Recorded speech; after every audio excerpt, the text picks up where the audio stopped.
It was all because of a careless remark I made. I told her if she stood in the rain for 3 days and 3 nights, without sleeping, eating, or drinking, I would behave for 2 days and stop tormenting myself. So Chloe Sterling, ignoring her already bruised and battered body, stood in the downpour for an entire night. The next day, my eyes flew open. I bolted downstairs and swept the woman into my arms. She looked up at me, drenched by the rain, and coldly instructed the butler, "Take the young master back to his room." I frowned. "What about you?" The woman lowered her head. "There are still 12 hours left. We're not doing this anymore. I'll stay by your side from now on." Chloe fought through her discomfort and once again ordered the butler, "Take the young master to his room." I stepped forward and took her hand. "Let's go inside together. You're hurt. I'll treat your wounds." Chloe tried to push me away heartlessly, but I wrapped an arm around her waist, pulled her into my embrace, and lowered my head to kiss her red lips. But Chloe shoved me away forcefully, her voice cold.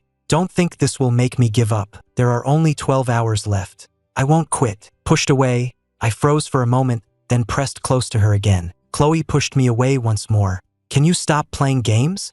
I stubbornly moved in again. Every time she pushed, I closed the distance, until she finally stopped pushing and collapsed weakly into my arms. "I want you to carry me to my room. I want you to sleep with me," Chloe sobbed, her voice soft and choked with tears. My heart ached. I lifted her into my arms and carried her into the house, step by step. The moment we were inside, I set her down. Chloe's body was covered in injuries, and holding her like that would only cause her more pain. I couldn't bear to see her hurt anymore. Chloe looked at me, her eyes darkening. She thought I didn't want any physical contact with her, that my earlier intimacy was just a trick to make her give up. Chloe said coldly, "I'll go back out and stand. I'll make up for the full 24 hours. Quickly grabbed her hand. "You don't have to. I'm never leaving again." Chloe kept her head down. "Ethan, I won't give you a chance to back out. If you think 24 hours isn't enough, I'll start over and stand for 3 days. As she spoke, Chloe shook my hand off and turned to leave. I lunged forward and wrapped my arms tightly around her from behind,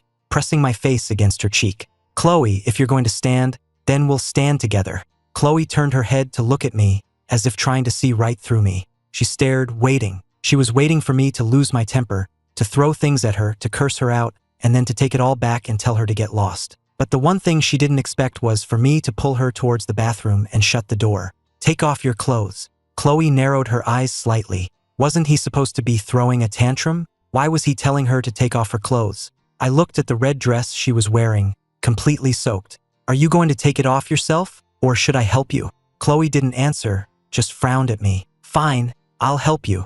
I found her too slow, so I reached out to undo her buttons. I had only undone one when Chloe stopped my hand. Her face flushed as she asked, "Ethan, do you know what the consequences are for taking off a girl's clothes?" I tilted my head in thought, my fingers continuing to work on the buttons. "Probably that I'll have to take responsibility for you." She grabbed my restless hand, opened the door, and pushed me out. "I'll do it myself." The bathroom door slammed shut. I changed my clothes and went to the kitchen to make her a bowl of ramen. When Chloe came out of the shower in her bathrobe and saw the empty room, she froze for a second, and the fear of losing me instantly consumed her. She frantically called for her assistant, Sarah. Sarah heard her and came over immediately. Chloe asked in a cold voice, "Where is Ethan?" Sarah was stunned. "Isn't Mr. Vance in the room?" Chloe lost control. "Lock down every exit out of Newport Beach immediately. Send out all the bodyguards. Don't miss a single corner." Chloe flew down the stairs, and my displeased voice came from the left. "Where are you going?" Chloe turned to see me standing there in black shorts and a teddy bear apron, holding a bowl in my hands. I didn't leave. I walked up to her with the ginger tea and looked down to see her in a bathrobe without any shoes on. "Where were you rushing off to?" Chloe looked up to meet my gaze, feeling inexplicably guilty. She didn't dare to say that she thought I had run away. I held the ginger tea out to her. "Drink some of this to warm up first. I'm going to the kitchen to make you some ramen." Sarah wanted to stop her, but Chloe had already downed the ginger tea in one gulp. She glared at me. "If anything happens to Miss Sterling, I will never let you get away with it." It wasn't that Sarah thought the worst of me, but in the past, every time I brought Chloe something, she would get food poisoning or an upset stomach. It had also caused her to miss out on multiple business deals, costing the company at least tens of millions. I took the empty bowl. Even if it were poison, Chloe would drink it willingly, right? Because I am her poison, and also her only antidote. Chloe didn't speak, but simply nodded solemnly. Sarah watched me go back into the kitchen, extremely anxious. Ms. Sterling, he nearly killed you. So what if he did? Chloe said, her eyes lowered, her icy voice tinged with a hint of softness. Sarah was frantic. But Chloe cut her off coldly. If you keep this up, you don't have to work for me anymore. Sarah had no choice but to shut her mouth and wait for the doctor to arrive to run a check. The doctor said, there are no signs of poisoning at the moment, but her wounds are festering. They need to be treated immediately. Sarah took the ointment. I'll apply it for Ms. Sterling. I came out with the bowl of ramen and interrupted. Don't you dare! Sarah's face fell. Mr. Vance, do you want Ms. Sterling to die of tetanus? I put the bowl down and snatched the ointment from Sarah's hand. My woman's body is not for others to see, and that includes you. Chloe looked up at me, her face full of disbelief. What did you say? I said, you are my woman. Even if it was a lie, Chloe savored this moment of tenderness. My tone sounded exactly like I was jealous. Sarah let out a cold laugh. What new way has Mr. Vance come up with to torment Miss Sterling now? Every time I tried to please her, it was either to run away or to steal a business secret from her. I had tried it countless times, and Chloe's voice grew heavy. I ignored her and instead took note of everything the doctor said. I sat across from Chloe and deliberately drew out my words. Hurry up and eat your ramen. After you finish, I'll put the medicine on for you. Chloe glanced at me, then lowered her head and ate her ramen quietly. I didn't rush her, just watched her with an infatuated gaze. Chloe ate elegantly, yet she still looked so cool and reserved, so beautiful it made you want to pounce on her. Chloe was so beautiful. How could I have been so blind before? Chloe felt my burning gaze, but she didn't dare to look up, afraid of breaking the momentary ambiguous atmosphere. When I stood up, she abruptly looked up and asked nervously, where are you going? I walked to her side and took her hand. After you finish your ramen, we'll go apply the medicine. I covered her mouth. The doctor said no strenuous exercise, so we can only apply medicine. As long as you're good, I'll. As I spoke, I placed a light, fleeting kiss on her lips. The softness of that moment left Chloe a little dizzy. By the time she came to her senses, I had already pulled her back to the room. I reached out and untied her bathrobe, revealing a back full of scars. The wounds had festered from being in the rain, and the sight of them made my heart ache. Chloe, I'm so sorry. This is all my fault. This time, I had given the Willow Creek proposal to Isabella Hayes, causing Chloe's deal to fall through and lose a $100 million project. Old man Sterling wanted to call the police on me, but Chloe was determined to protect me, which led to her being beaten like this. Don't worry, I'll get that money back the same way I gave it away. Chloe's voice was faint. It's okay. I felt even more heartbroken and guilty. I carefully applied the ointment with my fingertips, and Chloe frowned slightly. Ethan was actually putting medicine on her, and so gently. She thought I would have thrown the medicine away, since I wished she were dead. After I finished applying the ointment, I asked, are there any other wounds that need medicine? Chloe paused, and her thumb, resting on the blanket, twitched slightly. No, that's all. I noticed this detail and snorted. Are you sure you're not lying to me? She was a terrible liar in front of me. Whenever she lied, her thumb would move involuntarily. It was a detail I had spent a long time discovering in my past life. I raised an eyebrow. Are you going to tell me? Or am I going to pull down your pants? My voice was filled with a domineering arrogance. Chloe looked up at me, and a suspicious blush crept onto her frosty face. Seeing her shy was amusing. I spoke like a rogue. What's there to be shy about? I'll see it sooner or later anyway. As I spoke, my gaze traveled down and I saw a whip mark partially hidden by the edge of her underwear. Where was she hurt? No wonder Dr. Evans said to avoid strenuous activity. Chloe saw my hand reaching out and turned away to avoid it. There's nothing. Seeing her about to leave, I said deliberately, I was thinking tonight we could. Before I could finish, a shadow fell over me, and the next moment, I was tackled by Chloe. She sat on top of me, her eyes filled with dissatisfaction. She looked at me, her red lips parting slightly. Then you're not allowed to run away. When I'm healed, we'll. Before she could finish, I cut her off. Go put on the medicine, then come to bed. She hadn't slept for 3 days and 2 nights, and she needed to recover her strength. You're so slow. I'll just help you. I'm going to see it eventually anyway. My bold words made Chloe blush and turn away again. No need. With that, she grabbed the ointment and hurried into the bathroom. Seeing her blush all the way to her ears as she fled, I couldn't help but chuckle. Chloe was actually quite cute when she was shy. When Chloe came out after applying the medicine, the blush on her face was gone, replaced by her usual cool, reserved, and noble expression. But when she stood in front of me, She pouted her lips pitifully and said, "I'm scared of thunder. Sleep with me." Chloe's gaze flickered as she looked at me. "Ethan, don't even think about running away." I knew she wouldn't believe me right away, so I didn't explain. I just took her hand and led her to the bed. Chloe lay down with her back to me. I moved closer and wrapped my arms around her from behind. The moment I held her, Chloe's body tensed up. "Ethan, the more you act like this, the less I'll ever let go," she said, her voice so cold it made one shiver. I intertwined my fingers with hers. "Then I'll never let go, not even in death, not for all of eternity." I pressed my face close to hers and said warmly, "Please, trust me one more time, okay? Trust me this time, and I'll give you a world that belongs only to us." Chloe could withstand my cold shoulder and all my self-destructive antics, but she couldn't resist my vulnerability. After all, this was exactly what she wanted. Her voice softened as she replied, "I believe you." I moved closer to Chloe. "Thank you for believing in me this time. I will never let you down." Neither of us spoke again. Chloe greedily savored this fleeting moment of happiness, and I didn't want to break the dreamlike reality. I knew she didn't truly believe me, but I would prove it to her with my actions. After a while, I fell asleep. Chloe gently caressed my cheek, placed a light kiss on my lips, and whispered, "If tonight is a dream, then I'm willing to sleep in this dream forever." Pretending to be asleep, I heard her words, and my heart trembled. A sharp pain shot through my chest. In my past life, I had let her down in so many ways. After a long time, I gently nudged Chloe and whispered, "Chloe." After calling her name a few times with no response, I picked up my phone from the nightstand and saw 8 missed calls from Ms. Hayes. I looked at the contact name and sneered. Isabella Hayes wasn't the person I was looking for at all. She had deceived me so badly. I changed the contact name for Isabella, and just as I finished, her call came in. I answered the call, glancing at the sleeping Chloe. "Isabella, what's up this late?" Isabella ordered. "Come to the Monarch Lounge, private room 316. I have a business dinner, and you need to drink for me." A slight smile touched my lips.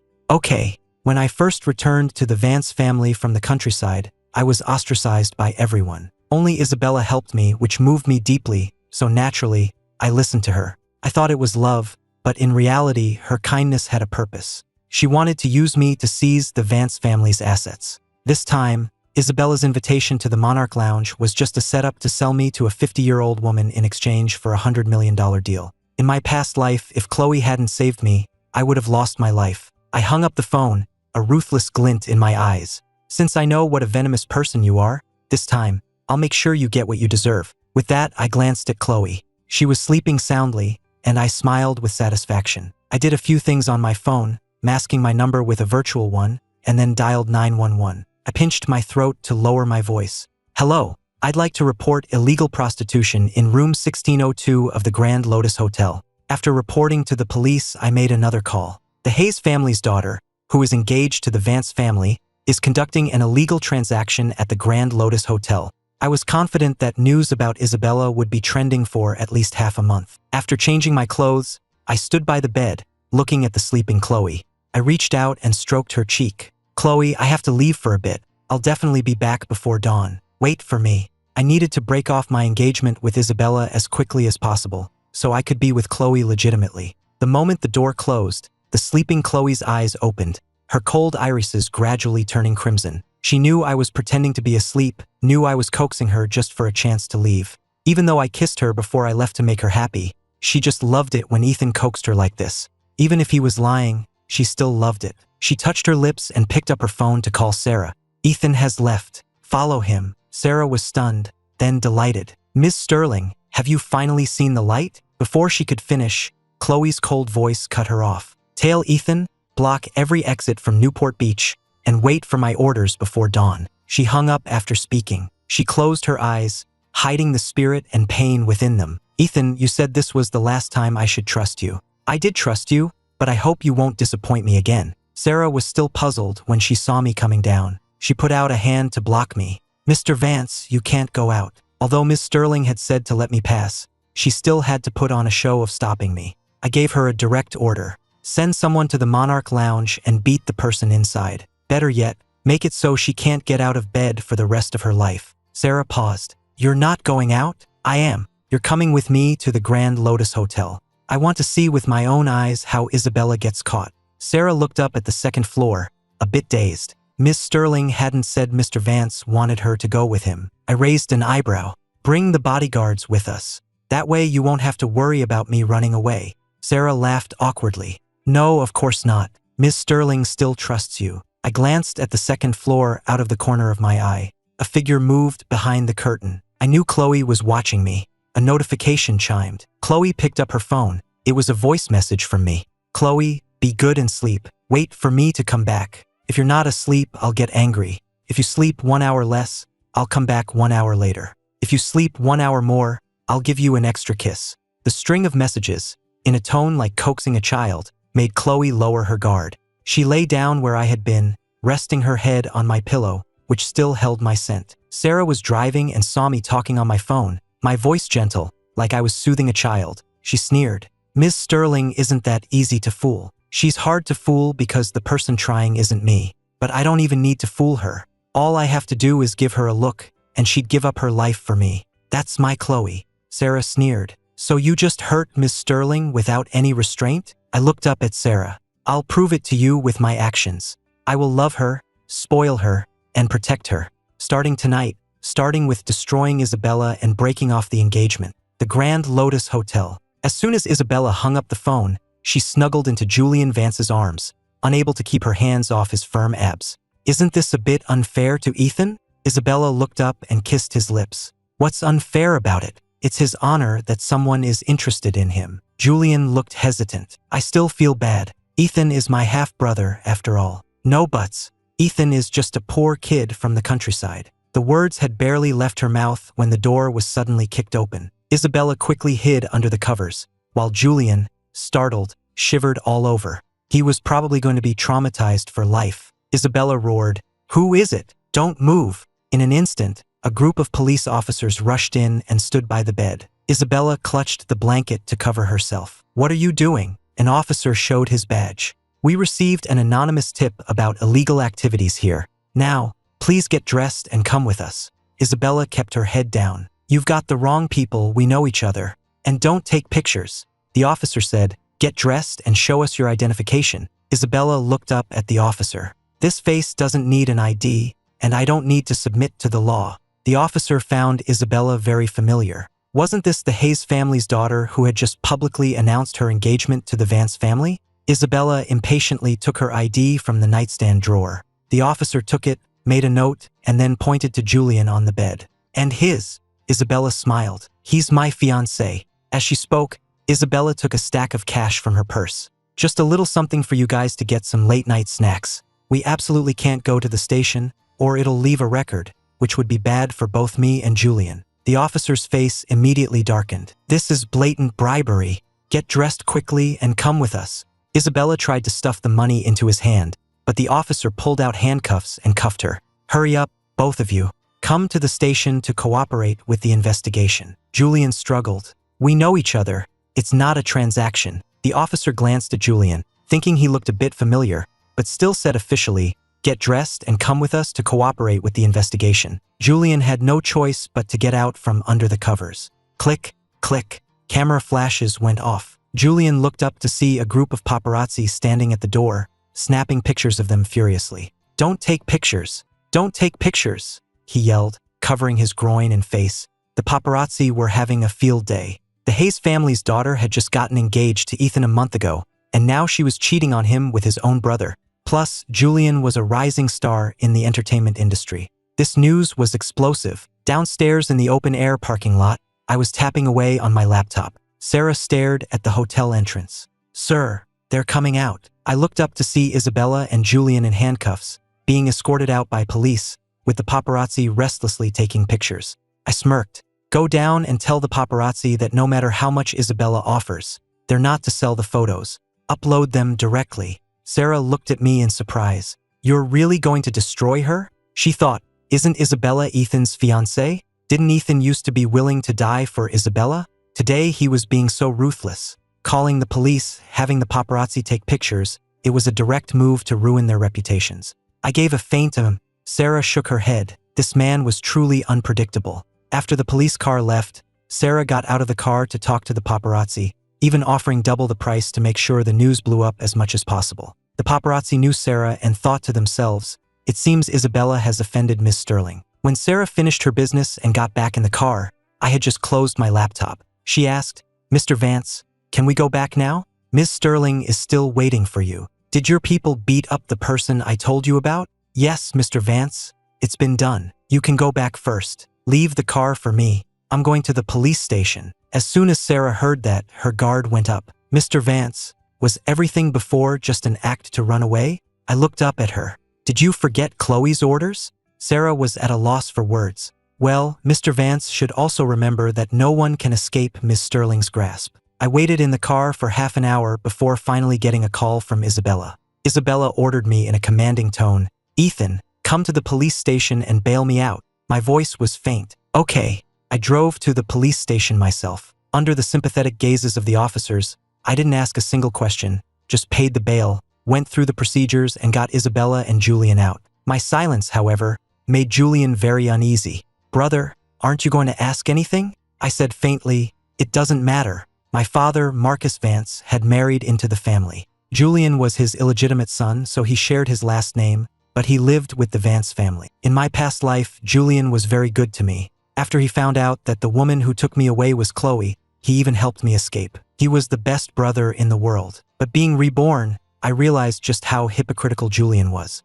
Perhaps he and his father were the ones who killed my mother and cousin in my past life." Isabella had no intention of explaining. "Julian, don't bother explaining to him. We did nothing wrong. She despised me for being an ugly, poorly dressed poor kid. If it weren't for the Vance family's fortune, she wouldn't even spare me a glance, let alone get engaged to me. Just the thought of her fiancé being such an incredibly ugly man made her sick." Julian looked out the window as the car went further and further off course and felt something was wrong. "Brother, this isn't the way home. Where are you taking us?" I smiled as I drove. "I'm taking you to meet someone. You'll know when we get there." Julian watched the scenery flash by outside, feeling very uneasy. "Brother, are you taking us to see that woman?" Isabella's face darkened. Although she disliked me and thought being engaged to me was a shameful and disgusting affair, she knew I was living with a senior executive from Willow Creek Incorporated, and she had used this connection to make me get the project proposal for her. Julian felt something was wrong. "Brother, I don't want to meet them. I want to go home." My voice was faint. "We're almost there." The car was silent, and Julian felt like he was suffocating. I was driving very fast. Towards the end, there were no other cars on the road, and I started to speed up. Julian's heart was in his throat. Isabella cursed angrily. "Are you trying to get us killed, driving this fast? Stop the car." I turned a deaf ear and kept driving. 15 minutes later, I parked the car and opened the door.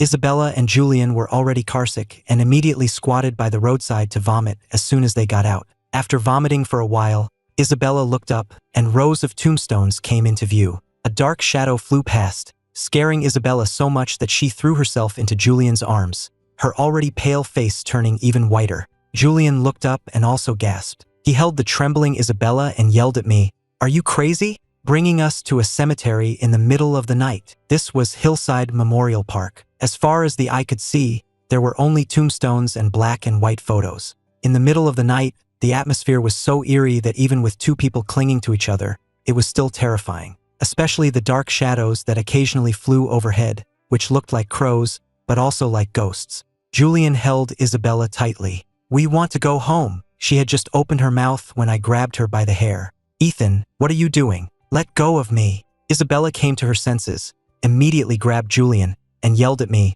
"What's wrong with you? Let go of Julian. Let go." I glanced at her, then kicked Isabella to the ground. It happened so fast that she was caught off guard and fell. I dragged Julian deeper into the cemetery. Julian never expected me to go crazy tonight. He was being dragged by his clothes like a dog. Isabella got up from the ground and tried to follow. "Ms. Hayes, please stay where you are." Two tall figures appeared from behind and blocked Isabella. "Who are you? Get out of the way." I heard her voice but didn't turn back. "Don't hit her. Let her follow. Otherwise, it won't be fun." I knew Sarah had been tailing me, and these two were my bodyguards. Julian forgot his pretense. "You lunatic. Let go." Despite Julian's struggles, I dragged him in front of a tombstone. On the tombstone was a gentle and elegant woman, her eyes full of kindness. It was engraved with, "In loving memory of our dear mother, Lillian Vance. From her devoted son, Ethan Vance." I held Julian and made him look at the tombstone. "Mom,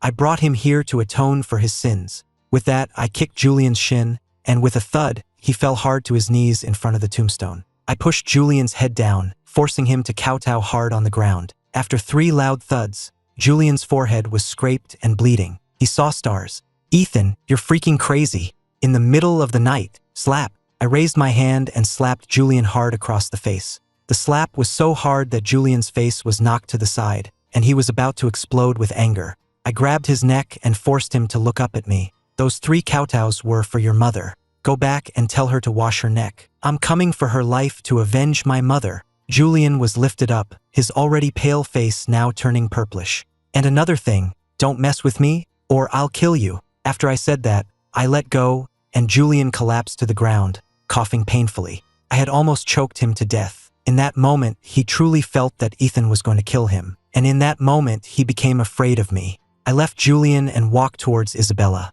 She was blocked by the bodyguards and could only scream, "Ethan, what's wrong with you? Julian is your brother, and you hit him like that. Are you even human?" If she hadn't spoken, I would have almost forgotten about her. I walked up to her and looked down. "You like Julian?" Isabella didn't speak, just looked up at me. She could clearly see the spots on my face, the pitted acne scars, and my sallow skin. Except for my eyes, which were particularly beautiful, the rest of my features put together were just plain ugly. Isabella looked at the 2 tall bodyguards and smiled hypocritically. "Julian is your brother. I was just helping him. The one I like is you." She couldn't show her disgust for me yet, not before she got her hands on my shares. I chuckled. "You like me?" Isabella put on a gentle expression. "Yes, I like you. What happened with Julian was a misunderstanding. Stop making a scene and take us back." Isabella suddenly remembered something. "By the way, Ethan, why didn't you go to the Monarch Lounge?"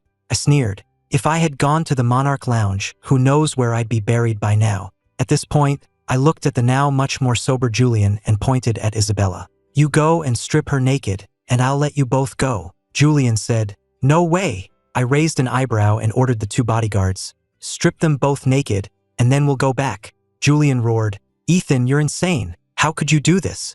I looked up at him, my voice cold. "Either you strip Isabella, or you both get stripped. For the sake of us being half-brothers, you choose." I gave a single look, and the tall bodyguards immediately made their move. Julian was weak in front of them. Before he could even react, he was grabbed, with no chance to struggle. "Ethan, what are you doing?" I ignored his shouts, just watching the scene with cold eyes. I had said that everything would start with destroying Isabella and Julian, and I would absolutely not go easy on them. Rip. Julian's shirt was torn open, and he finally gave in, shouting, "I'll do it! Let me go!" With a look from me, the bodyguards immediately released Julian. Isabella was paralyzed with fear on the ground. When she looked up and saw Julian walking towards her, her eyes widened. "Julian, what are you doing?" I stood to the side, quietly filming the scene with my phone. Julian's shirt was open as he walked towards Isabella step by step, while she sat on the ground, scooting backwards in fear. The scene looked like she was about to be assaulted by a villain. "Julian, don't come any closer.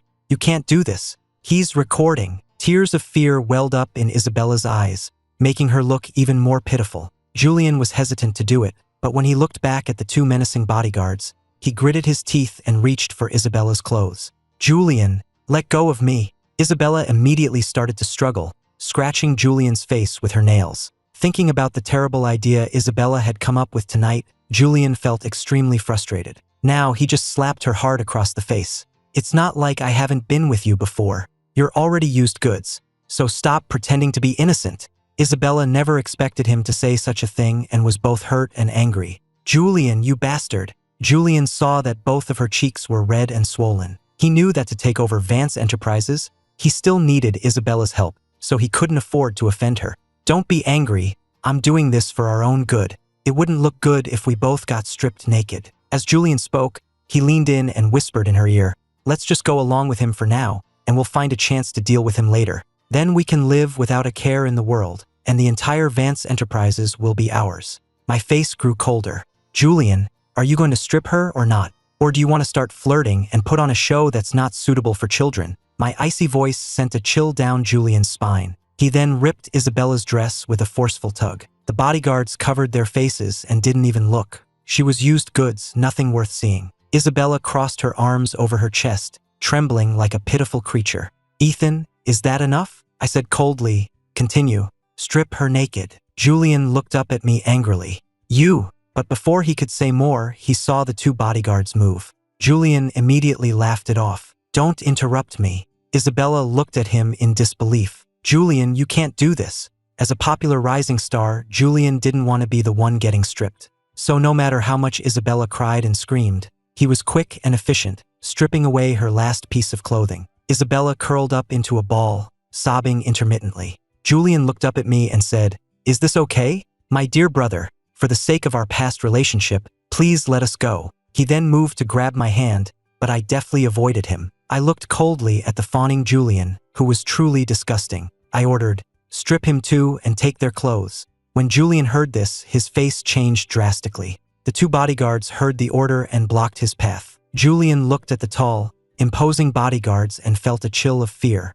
Without a word, one of the bodyguards punched Julian hard in the stomach. Then, the sound of tearing clothes came from behind me. I didn't even turn my head, not wanting to sicken myself. Back in the car, Sarah was already in the driver's seat. "Mr. Vance." Sarah couldn't help but stare at me, as if she suddenly didn't recognize me. "Are you going anywhere else?" There was a hint of displeasure in my eyes. "Straight home." My voice was so cold that it felt to Sarah like icicles were falling into her ears. The man who only knew how to run away and act like a lunatic actually had such a powerful presence, rivaling even Miss Sterling's, which was intimidating. I returned to Sterling Estates, where the housekeeper, Amy, was dozing on the living room sofa. Hearing the noise, she groggily opened her eyes, then they widened as she stared at me. Ethan was actually back. I asked, "Has Chloe come downstairs?" Amy was so surprised she shook her head repeatedly. "Miss Sterling has been upstairs the whole time. She hasn't even left her room." I smiled. "Such a good girl."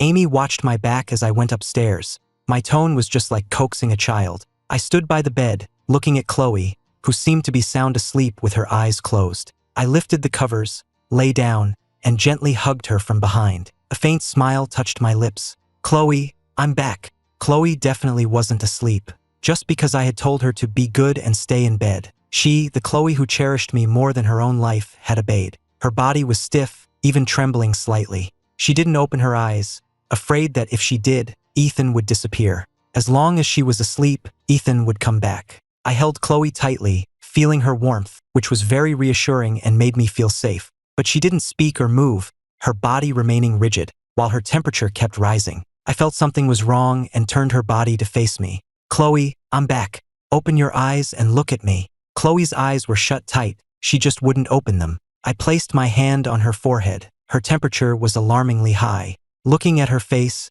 it was flushed red, as if it were about to bleed. She had a high fever. I quickly called Sarah. "Chloe has a high fever. Call Dr. Evans."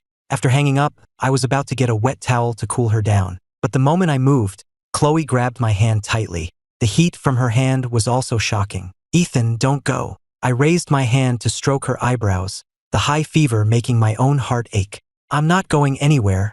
I'm just getting a towel." Chloe kept her eyes closed, holding onto my hand tightly. "Ethan, I was a good girl and went to sleep. Don't go." Her voice was low, without the chilling coldness it had when she was awake. I coaxed her softly. "I'm not leaving. Be good and let go. I'm just going to wring out a wet towel. Don't go." The unconscious Chloe still wouldn't let go. I continued to soothe her in a low voice. When Sarah came in and saw this, she couldn't help but glance at the dark night outside. Was the sun going to rise in the west tomorrow? That must be why Ethan was coaxing Miss Sterling so gently. I looked up at her. "What are you standing there for? Go get some water and help me bring Chloe's fever down." Sarah snapped out of it and quickly went to get a wet towel. I had just placed it on Chloe's forehead when the doctor arrived. I immediately took the thermometer, put it under Chloe's arm, and removed the towel from her forehead. Sarah quickly reached out to take it. I replaced the towel on Chloe's forehead and then took out the thermometer, 103.1 degrees. Seeing the high temperature, I sucked in a breath, a strange sour feeling in my heart. Dr. Evans took medicine from his bag and mocked me. "Isn't this what you wanted? You wished Miss Sterling were dead anyway." Indeed, it wasn't the first time I had tormented Chloe until she got sick. Since moving into Sterling Estates, Chloe had been taking sleeping pills every day, otherwise she couldn't sleep. I frowned. "She's unconscious. I can't wake her up." I thought for a moment. I had told Chloe to be good and sleep, and I would come back early. She probably hypnotized herself to sleep. When I left Sterling Estates, She probably couldn't sleep, but because of my words, she had to, so she hypnotized herself. It looked like she was sleeping, but it was just self-hypnosis. Dr. Evans understood. Her injuries are too severe, and she was in the rain for so long. The self-induced coma caused the fever. Let's give her some fever reducer first and check on her in an hour. Dr. Evans looked at the unconscious Chloe with difficulty. You can't wake someone from a self-induced coma. If she doesn't wake up, she can't take the medicine. Sarah was also worried. Miss Sterling has done this before, and it's very hard to wake her up. I thought for a moment and said coldly, Chloe, if you don't wake up, I'm leaving. It's self-hypnosis. You could beat a drum next to her ear and she wouldn't wake up. You think you can wake her with just one sentence? Dr. Evans hadn't finished speaking when he saw the unconscious Chloe slowly open her eyes. Sarah was silent for a moment. That was a quick turnaround. Chloe opened her eyes and stared straight at me. She didn't speak. In her eyes, I was like a reflection in the water, disappearing with a single touch. I helped her sit up against the bed to take the medicine. She frowned at the pills in my palm. Dr. Evans said, Ms. Sterling can't stand bitter tastes. She won't take it like this. I looked at Chloe. Be a good girl and take your medicine, and I'll give you some candy. She's not a child. You can't just coax her into. Dr. Evans was cut off again as he was proven wrong. Chloe took the medicine without a change in expression, not even drinking any water, and stared straight at me. I chuckled, then leaned in and kissed her lips, prying them open with the tip of my tongue. Chloe's whole body stiffened, and then she gently pushed me away. She was sick and afraid of passing it on to me. I wasn't angry, but instead smiled and asked her, was it sweet? Chloe nodded lightly, then seemed to feel her reaction was too cold. Sweet, the sweetest candy I've ever had. I brought her some water. Then drink this and lie down to sleep. When you wake up, I'll give you more candy. My tone was really like coaxing a child, but as long as I was the one coaxing, Chloe accepted it all. So she obediently took her medicine, drank her water, and lay down under the covers. Under the blanket, she pinched her thigh hard. The pain spread through her limbs. It was real pain. Ethan hadn't left, so this wasn't a dream. Chloe held my hand tightly. Ethan, no matter what you do, I will never let you leave. If you keep running away, then, she paused, her voice even colder, I will not spare Julian and Isabella. I smiled and tucked her in. When you're better, I'll deal with them with you. The Vance family was now controlled by my father, Marcus, and my stepmother. Even if Chloe didn't make a move, I would. Chloe didn't believe my words and pinched her thigh again. It wasn't an auditory hallucination. I leaned down and kissed her forehead. Close your eyes and sleep, or I'll get angry. Chloe closed her eyes, no longer wondering if my tenderness was real or fake.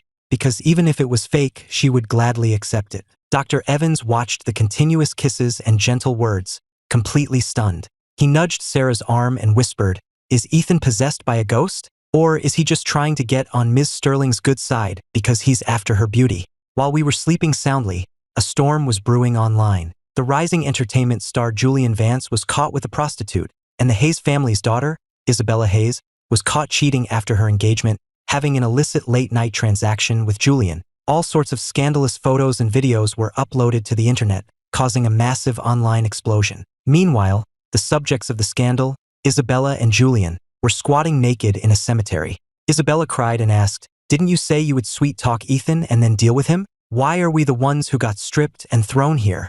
After the two bodyguards stripped Julian, they took his clothes and left. Now they didn't have a single penny, and they would have to spend the night naked in the eerie cemetery. Julian was even more agitated than Isabella. Who knows what's gotten into Ethan today? It's fine, it'll be better tomorrow. Isabella wanted to throw a fit, but when she looked up and saw a dark shadow fly by with a harsh caw, she shivered in fear. Julian, we're definitely going to be discovered like this. We need to think about how to handle it tomorrow. The paparazzi had taken pictures of her and Julian at the hotel, and it was too late to buy them now. Julian was silent for a moment. We'll deal with it tomorrow. For now, let's figure out how to get out of here. If we don't leave now, we'll be completely exposed when we're found tomorrow. Should we try to walk? Julian frowned. Are we going to streak? Isabella thought for a moment. It was almost 10 kilometers from the cemetery to the suburbs. It was a long walk even with clothes, let alone without a single thing to cover themselves. Isabella and the others thought of many methods, but none were feasible. Finally, she gritted her teeth in frustration. He's so ruthless. A country boy just can't be presented in high society. Isabella hated him to death right now. As dawn broke, Isabella suddenly spoke. Julian, I've thought of a solution, and it will also ruin Ethan's reputation. Julian instantly perked up. What is it? Isabella hugged him and slowly explained her idea. I said I was engaged to a Mr. Vance, but I never specified which one. Meanwhile, back at the villa, I hadn't slept well all night, constantly waking up to check Chloe's forehead. Only when her temperature gradually came down did I finally fall asleep peacefully. I was woken up by the birds on the balcony. I opened my eyes to see the curtains fluttering slightly and 2 sparrows chirping on the balcony. But as their chirps reached my ears, I understood every word. I was very calm. If I could be reborn, what was so strange about understanding the language of animals? I got out of bed and walked over quietly. Little sparrows, what else did they say? My sudden words startled the 2 sparrows, who flapped their wings in a panic. You scared us to death. Let's fly. The 2 sparrows flew into the air, then suddenly turned back to look at me. This person seems to understand what we're saying. I raised an eyebrow. I do indeed understand. The 2 sparrows immediately flew back and landed on the balcony, full of curiosity. You really understand bird language? Do you know what we were saying? I nodded. You were talking about the shameless couple who got stripped in the cemetery. Tell me everything they said. The 2 sparrows were very simple and, chirping one after another, they revealed Isabella and Julian's entire plan. After I heard everything, my eyes grew even colder. Isabella was truly vicious to want to deal with me like this. Since they wanted to play it this way, they couldn't blame me for being ruthless. I glanced back at the room. Chloe was still asleep. I went back to bed. Chloe hadn't woken up yet, so I picked up my phone and opened Twitter. It was flooded with pictures of Isabella and Julian being taken away by the police. The comments from netizens were all over the place. Isabella is such trash. She's already engaged to Mr. Vance, and she's still going out. The rising star Julian Vance, who promotes an innocent, single persona, even made a move on his future sister-in-law. It's not surprising. I heard Mr. Vance is a poor kid from the countryside with no education. Exactly. Isabella just made a mistake that any woman would make. Between an ugly guy and a handsome guy, I'd definitely choose the handsome one. As I was scrolling, I saw a familiar Twitter account, one called Aria V, replying to every comment calling Mr. Vance ugly. So what if Ethan is poor? So what if he's ugly? Does he eat your food? What does his education have to do with you? Go take a look in the mirror and see what you look like.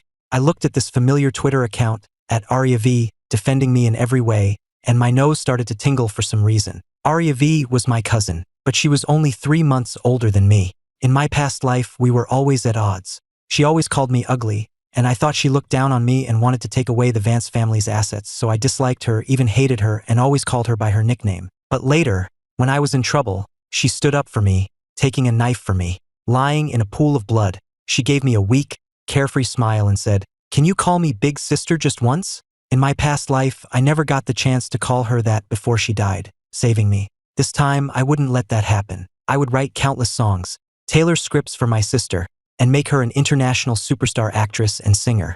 I would protect her. I decided to make amends first. After I returned to the Vance family, I was tricked and manipulated by my father, Marcus, into kicking my sister out of the house.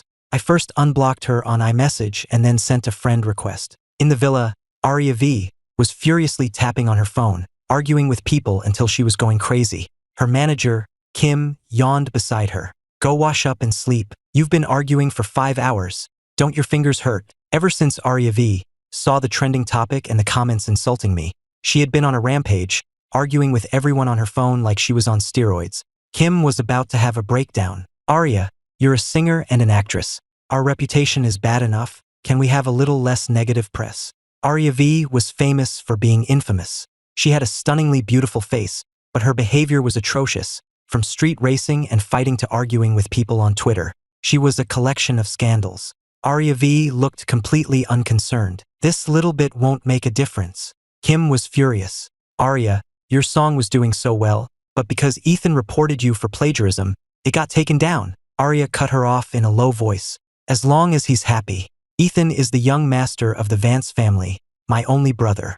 Of course I have to protect him." Kim rolled her eyes in frustration. "Ding. Ethan Vance has sent you a friend request." She was in the middle of typing a retort when the request popped up on her screen, making her pause. But the next second, she hit decline. I was rejected and, completely bewildered, sent the request again. Aria V froze again. What was Ethan trying to pull now? You block me when you want and add me when you want. Do I have no pride? I'll never agree. Arya even wrote a reason for the rejection. Not enough characters. I looked at the reason, smiled, and typed out another request. Big sister, please accept. Arya V looked at the words big sister, and her heart felt as sweet as if she had eaten candy. And so, the girl who would have died before agreeing, very happily accepted the friend request. Chloe woke up to see me with a blissful smile on my face. Who was Ethan chatting with so happily? Isabella? Before I could reply, I felt Chloe's gaze. I put down my phone and placed my hand on her forehead. The fever's gone. Chloe gave a cold then sat up and pulled me closer. You haven't given me a good morning kiss yet. I looked down at Chloe and said, I told you last night, when you're better, we'll have a proper kiss. Seeing the disappointment on Chloe's face, I didn't hesitate to lean down and kiss her lips. Chloe was stunned at first, but then, as if she had thought of something, she suddenly pushed me away. Tell me your motive first. Before she could finish, I kissed her again, sealing her lips with mine. Chloe pushed me away once more, and I reached out to lift her chin. Chloe looked at me as if I were a different person. Ethan, can you just tell me your request first? I'm after your beauty. It's that simple, I said, then leaned down to kiss her lips again. This time, I was more domineering and forceful, and she was so kissed she couldn't react at all. After a while, she slowly got into it, but she was still clumsy and awkward, and even accidentally bit my lip, the taste of blood spreading between our mouths. She asked nervously, Are you okay? I touched my lip, looked at the nervous Chloe, and laughed. Was last night your first kiss? Chloe looked down at me, her face turning even redder. She nodded lightly with a soft then quickly looked up at me again. I kissed very skillfully, while she could only be forced to follow my lead. So, Ethan and Isabella. Thinking of that possibility, Chloe held her breath, not daring to think any further. She couldn't think about it. She would die of jealousy. She would go crazy. She would want to send someone to shut Isabella's mouth. A jealous Chloe suddenly tackled me. She was jealous. I smiled and held her. Last night was my first kiss too. The shattered light in Chloe's eyes instantly brightened. I've never been kissed by Isabella. I'm skilled because I've kissed you so many times in my dreams. So now I'm just practicing. I placed my fingers on her cheek, and just as I was about to make a move, the ambiguous atmosphere was shattered by the ringing of a phone. Chloe frowned, her gentle eyes instantly turning cold. Who had ruined her moment? I pushed Chloe away to get my phone. Chloe's face was dark, as if a bloodbath was about to ensue. I looked at the caller ID. It was my father, Marcus Vance. I hit the record button, and Marcus's roar immediately came through. Ethan, look what you've done. Your brother is ruined. You even stripped them naked and threw them in a cemetery. Are you even human? Is this how a brother should act? To save your brother's image and reputation, and to cover the losses of Vance Enterprises, Julian will change his legal name to Vance. From now on, he will be the young master of the Vance family. Also, we will announce that Isabella is engaged to Julian, and you are the one trying to steal your sister-in-law.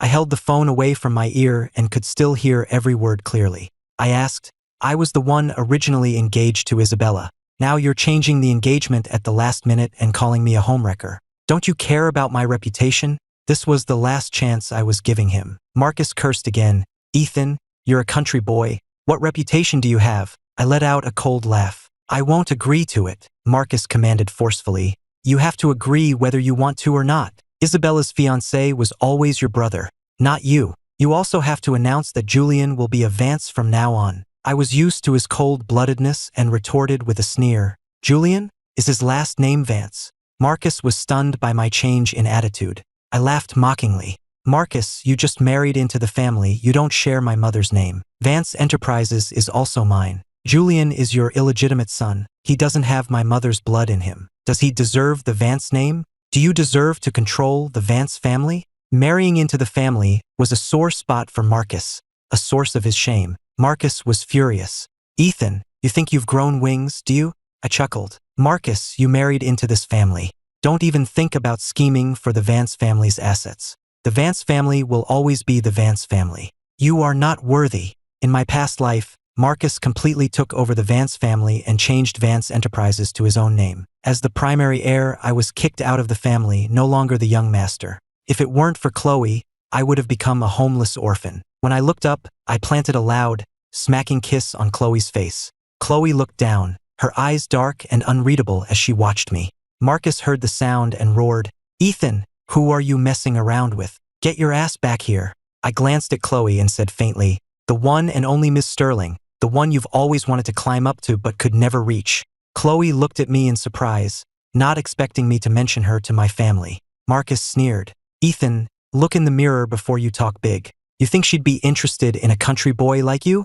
Dream on. You get to the Hayes house by 10 o'clock. We're holding the engagement party for Julian and Isabella today. If you listen to me, I'll arrange a better wife for you. Otherwise, he snorted and hung up, not giving me a chance to refuse. I looked at the recording and raised an eyebrow with a smile. Isabella's engagement party, what a perfect opportunity for some public humiliation. How could I miss such a grand spectacle delivered right to my doorstep? I turned to look at Chloe. Her face was dark as she said coldly, "You're not allowed to go." She had only heard my side of the conversation, not the other. Isabella's fiancé was supposed to be me, so were all the sweet nothings from last night and this morning just to get back to her? I tugged on Chloe's sleeve.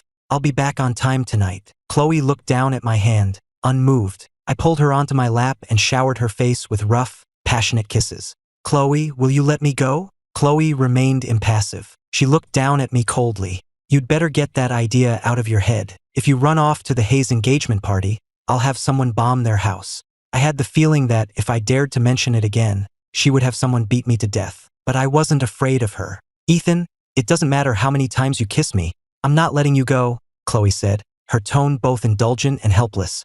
I held her face and smiled. "I'm going to break off the engagement with Isabella, not to get engaged." Chloe looked up at me sharply.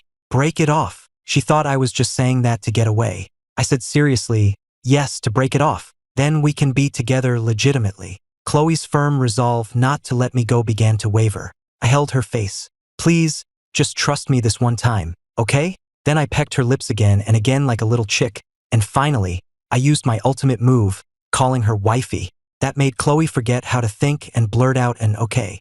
As soon as she said it, Chloe wanted to take it back. She had agreed too quickly. Hearing her agree, I held her face and gave her a hard kiss. "Chloe, you're the best." Hearing my words, Chloe thought that maybe spoiling me like this wasn't so bad. At worst, if Ethan ran away a few times, she would just catch him a few times. It would be like a game. "Chloe, can you order some fireworks for me? I want to set them off all the way to the neighborhood to celebrate." Chloe looked up at me, then suddenly held her breath. I was actually changing clothes right in front of her. Chloe was stunned. When I didn't hear a response, I turned to look at her. "Chloe, what do you think of wearing this to break off the engagement?" The moment I looked up, I saw that Chloe had a nosebleed. I wiped it for her. "Tilt your head back. Why is it bleeding more and more? Have you been under a lot of stress lately?" Chloe didn't tilt her head back, but instead looked down at me. Standing there naked in front of her, my hard 8-pack abs dazzled her. The more she looked, the more turned on she got, and the more her nose bled. Chloe's voice was hoarse.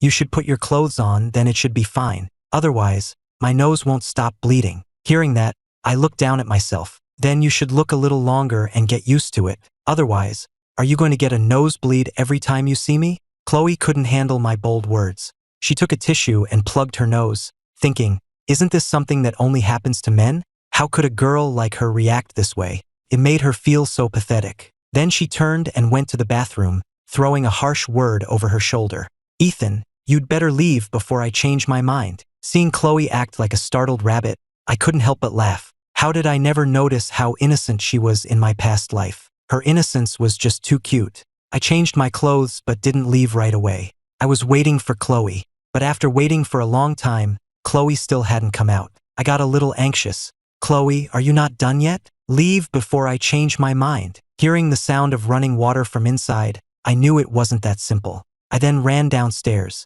Sarah saw me and asked, "Mr. Vance, are you okay?" I forced myself to look calm. "I'm fine. I need you to do something for me. Buy some condoms and feminine wash." Sarah's eyes widened. "Is this for your love life or Miss Sterling's?"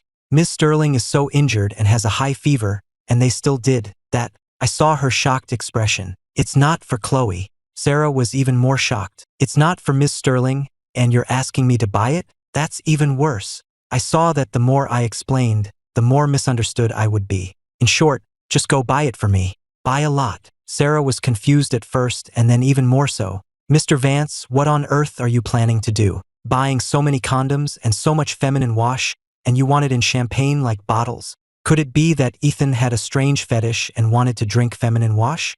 I raised an eyebrow and smiled. Of course, it's to torture some scumbags. Hurry up and go. Sarah was still completely bewildered, but she accepted the task. As soon as she left, she called Chloe. Ms. Sterling, Mr. Vance. Chloe's voice was low. Do as he says. Sarah was puzzled, but she still did as she was told. I sent Chloe a message on iMessage. I'm heading out. Be a good girl and wait for me at home. Don't go to the office. Get plenty of rest. Chloe's heart felt sweet, and she couldn't help but smile. Isabella and Julian were discovered in the morning by people visiting the cemetery. When they were found, they didn't have a single scrap of clothing on them, and pictures were taken of them embracing naked. They had to spend $2,000 to buy 2 sets of clothes meant for burning for the dead, which finally ended their humiliating ordeal in the cemetery. The 2 of them were scolded harshly as soon as they got back. Mrs. Hayes pointed at Isabella's nose and yelled, "How many times have I told you to be more discreet? And what happens? You get reported at a hotel, and now a video of you in the cemetery is all over the internet." Mr. Hayes tried to calm his wife down. It's not Isabella's fault. It's that Ethan. Ethan is just a poor country boy who's not fit for high society. He must have been the one who reported Isabella last night. It's all his fault. He's the one who should have been stripped and thrown in the cemetery. Isabella nodded in agreement. What's done is done. Scolding won't help. Let's focus on damage control. Mr. Hayes nodded. The engagement party is already underway. Let's go out and greet the guests. Mrs. Hayes took a deep breath to suppress her anger. No matter what anyone says today, it's all Ethan's fault. She looked at Marcus. I don't care what you say. You have to protect Isabella's reputation and make Ethan take all the blame and be ruined. Marcus nodded. I've already spoken to Ethan. After today, he'll be kicked out with nothing, and he won't be able to bother Isabella anymore. With that assurance, Mrs. Hayes's expression finally softened. The guests downstairs included not only many of Newport Beach's high society members, but also, because of yesterday's events, members of the media. Isabella and Julian changed into their formal wear and went downstairs hand in hand to face the reporters. I'm very happy to have everyone here today for my and Julian's engagement party. I apologize for holding it so suddenly and in this manner. It was truly unavoidable. If the reporters have any questions, I will answer them all today. Julian's refined demeanor and Isabella's graceful elegance made it impossible to see the sordid figures from the video, but their faces were unmistakable. A reporter asked, "Last night, Mr. Vance and Ms. Hayes were arrested at a hotel for prostitution. What happened?" Isabella smiled. "It was a misunderstanding. Julian is my fiancé. I think even if it's not legal, it's not illegal either, right?" Another reporter asked, "Isn't Ms. Hayes engaged to a Mr. Vance? Why is it Julian now?" The engagement was always with Julian. It never changed. As for Mr. Ethan Vance, I'm very troubled. Perhaps because I offered him a helping hand, he mistook it for affection and has been a bit persistent. Julian has a kind heart and didn't want to ruin his reputation, so he didn't expose the matter. Marcus explained, "Actually, Julian changed his last name a long time ago, but we're just used to calling him by his old name. Julian is the true young master of the Vance family.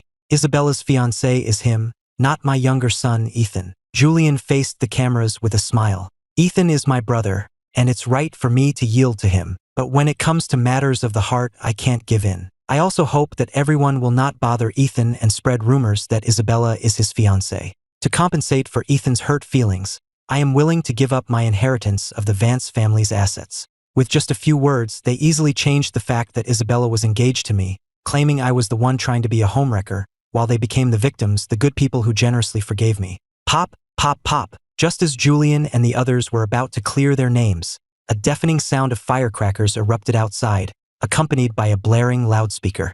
"Congratulations to Ethan Vance for breaking off his engagement with Isabella Hayes. Say congratulations and get a red envelope." Mrs. Hayes was stunned when she heard the broadcast. What on earth was going on? The butler immediately went out to investigate. The firecrackers continued to pop, and the loudspeaker blared again. "Congratulations to Ethan Vance for breaking off his engagement with Isabella Hayes. Say congratulations and get a red envelope." Many of the guests heard the broadcast and were also curious. They walked outside, murmuring, "What's going on? Why is Ethan breaking off the engagement? Isn't today Julian and Isabella's engagement party? Who is Isabella actually engaged to?" Mr. Hayes heard this, his head throbbing, and he hurried outside to see. It would have been better if he hadn't looked. The sight made his blood boil, and he almost fainted from anger. Outside was a long procession of cars, each a luxury vehicle worth over $1 million. Every car was decorated with various chrysanthemums and had bold, eye-catching signs that read, "Ethan thanks Isabella for not marrying him," and "Ethan breaks off engagement with Isabella." And on the hood of each car was a black and white photo of Isabella and Julian embracing naked. When Isabella and Julian saw the photo and the whole spectacle, they almost fainted from rage. Even more outrageous, various festive arches were being erected by workers, celebrating Ethan's successful engagement breakup. Isabella and Julian were so angry they almost coughed up blood. Someone who loved a good show laughed out loud. Who did this? It's brilliant. The Hayes family probably pushed someone too far, which is why this is happening. You can't say that. The public announcement was always that the Hayes family was engaged to the Vance family, without specifying which young master. A prestigious young master versus a country boy. Anyone who isn't a fool knows to choose Julian. A perfectly good engagement party has turned into a farce. It's almost like a funeral. But Ethan has been hiding all this time. I'm quite curious to see what this incredibly ugly man really looks like. How ugly is he? The Vance family hasn't even released a single photo. He must be super ugly. Otherwise, the Hayes family wouldn't have stooped to marrying the illegitimate son of a man who married into the family. Marcus had married into the family, and Julian was his illegitimate son, so they were always looked down upon. Hearing this, the father and son duo were so angry they almost coughed up blood again. The car slowly drove up and finally stopped. Isabella ran forward in a rage, yanked open the car door, and cursed, "Ethan, get the hell out here." The words had just left her mouth when Isabella saw the man in the back seat, and her eyes widened in amazement. I looked up and smiled faintly. Seeing my smile, Isabella's heart suddenly started to race. "I'm sorry, I mistook you for someone else."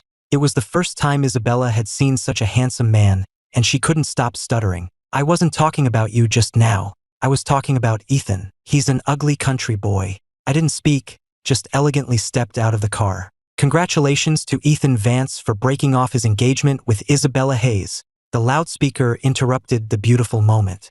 Isabella ran to open the doors of the cars behind, shouting at each one, "Ethan, get out of the car. Ethan, if you have the guts to crash a wedding, then have the guts to get out. Stop hiding, you ugly freak. Ugly people always cause trouble." The moment Marcus saw me get out of the car, his eyes widened in shock, filled with panic and fear, simply because I looked so much like his deceased wife. I walked up to Marcus with a cold aura. "So, father, you still remember me? I just wonder if you think of me in your midnight nightmares, like a vengeful ghost coming for your life." Hearing my voice, Marcus's face changed even more. "You're Ethan." His words made everyone turn to look at me in shock. The cool and noble man was actually the rumored country boy, Ethan. Isabella hadn't found anyone and ran back, just in time to hear my name. "Ethan, Ethan, get out here. I'm going to make you crawl out of here today." A man couldn't take it anymore and pointed at me, telling Isabella, "This is the ugly man you're talking about, Ethan." Isabella looked over and saw me frowning. Before I could answer, she sneered, "If he's Ethan, I'll eat dog crap. Don't we know what Ethan looks like?" Isabella was so angered by the scene today that she forgot to maintain her noble and elegant demeanor, spewing all sorts of nasty words. She had lost all reason and just wanted to grab me and strangle me. I sneered, "Then go eat dog crap. You're Ethan." Isabella shook her head in disbelief. "Impossible. You can't be Ethan. You're a fake. You're a fake." I smiled and took my ID out of my wallet to prove my identity. "I don't think I need an ID. Everyone here knows I'm Ethan." Isabella looked at my ID.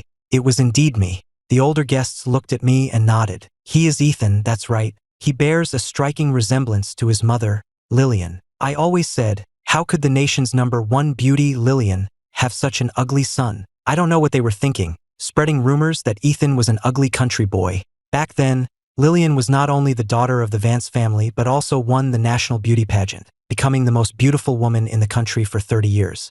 Isabella looked at me furiously. "Ethan, you lied to me. You actually lied to me." Julian looked at me, dressed to the nines, and gritted his teeth in hatred. Not only because he was arrested last night and thrown in a cemetery, but also because today was his engagement party, and Ethan was here to ruin it. Julian took a deep breath and walked up to me. "Brother, I'm so happy you came to my engagement party all dressed up. By the way, which makeup artist did you use? Introduce me, I want to have a glow up too. This imitation makeup is really well done." Someone understood the meaning behind Julian's words. With just one sentence, he had easily dismissed my appearance as something created with cosmetics.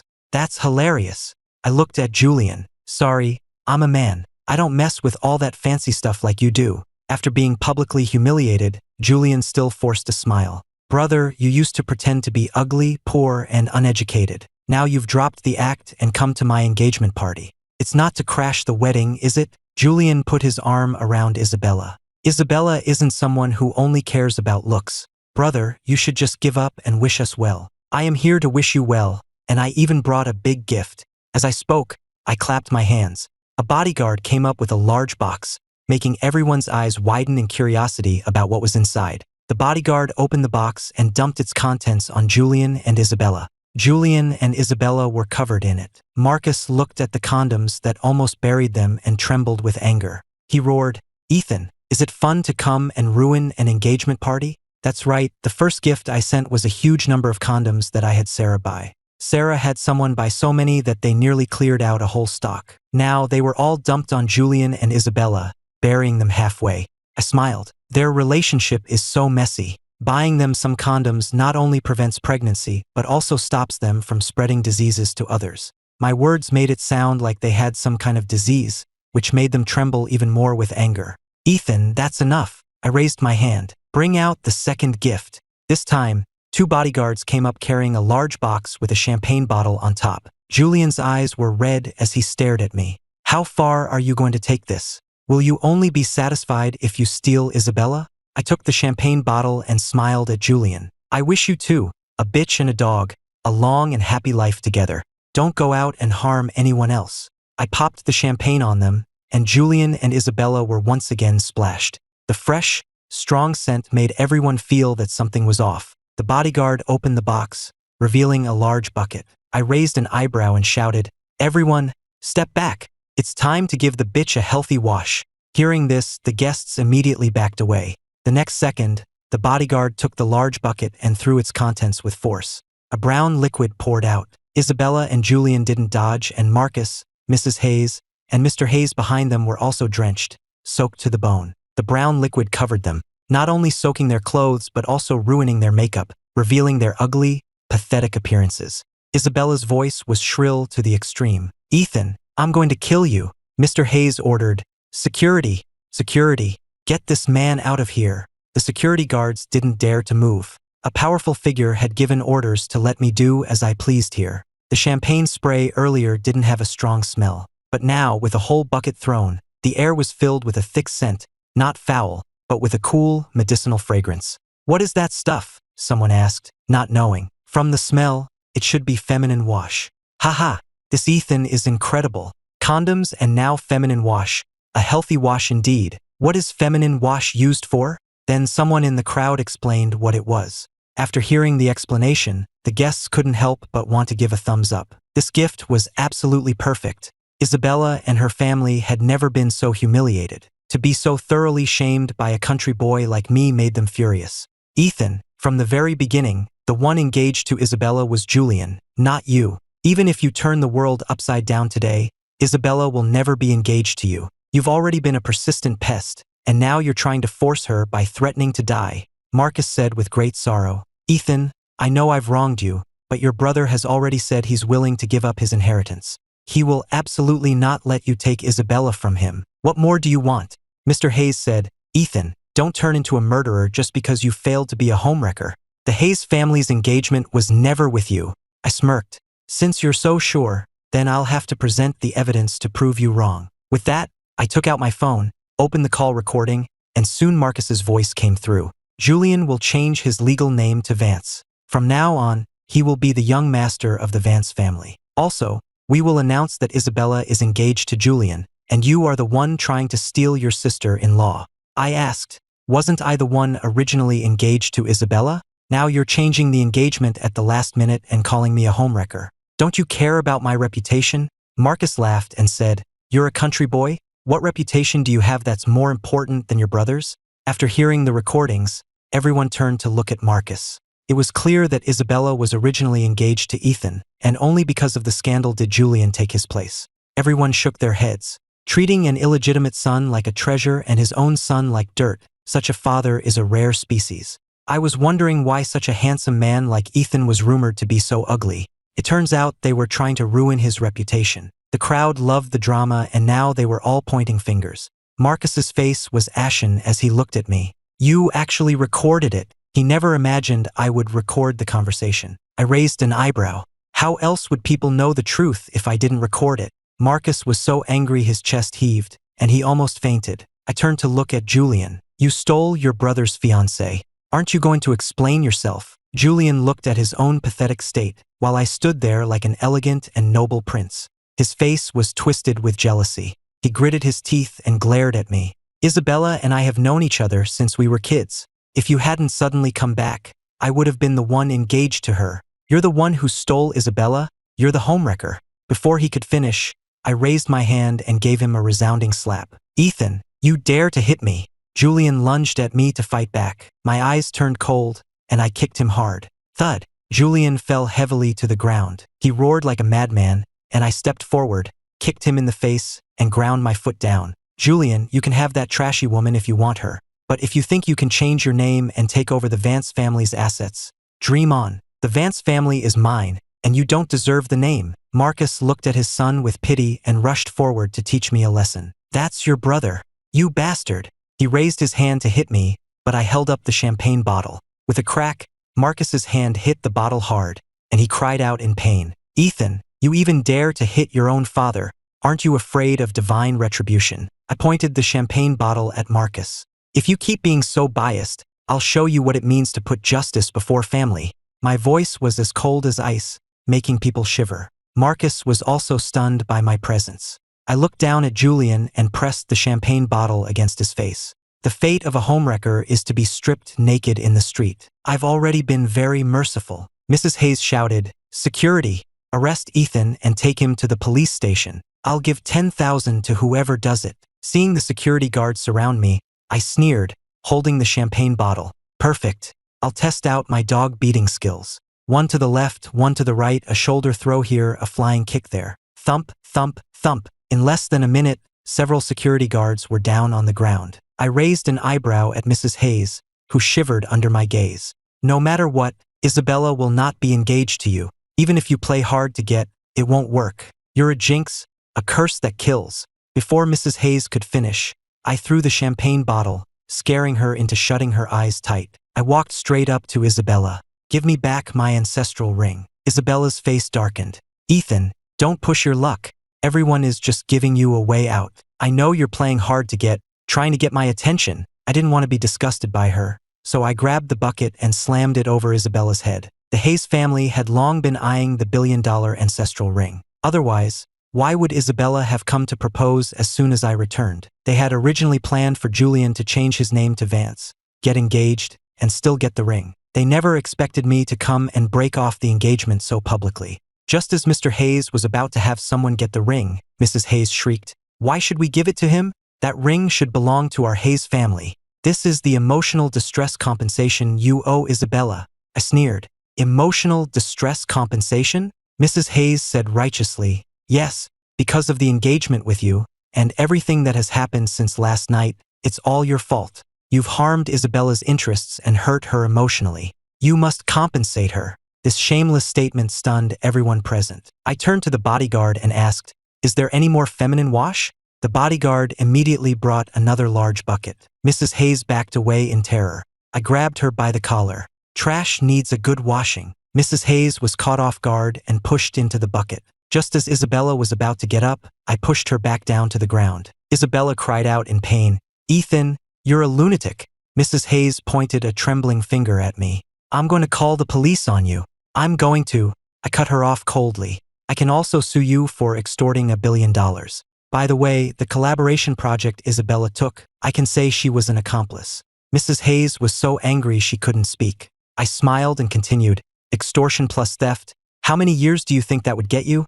$1 billion extortion charge, if pursued, would be enough to keep Mrs. Hayes in prison for the rest of her life. Although I wouldn't actually pursue it, it was enough to scare them. Mr. Hayes didn't want to cause any more trouble and handed me the brocade box. Here's the ring. The engagement is off. We have nothing to do with each other from now on. He glared at me fiercely. Don't come trying to use our Hayes family connections in the future. Whether you live or die has nothing to do with us. In Mr. Hayes's eyes, I was just an unloved country bumpkin who was nothing without the Hayes family's support. Today's farce was just a show of bravado. After confirming it was the ancestral ring, I stood up and chuckled. Remember, I broke off the engagement with Isabella, not the other way around. That distinction is very important. Isabella finally managed to stand up, her stomach full of anger. She pointed at me and cursed, "Ethan, if I hadn't gotten engaged to you in the first place, who would have even looked at you? I'm telling you, no one but me would dare to have you. You can just wait to be sold off to some old woman as a stud."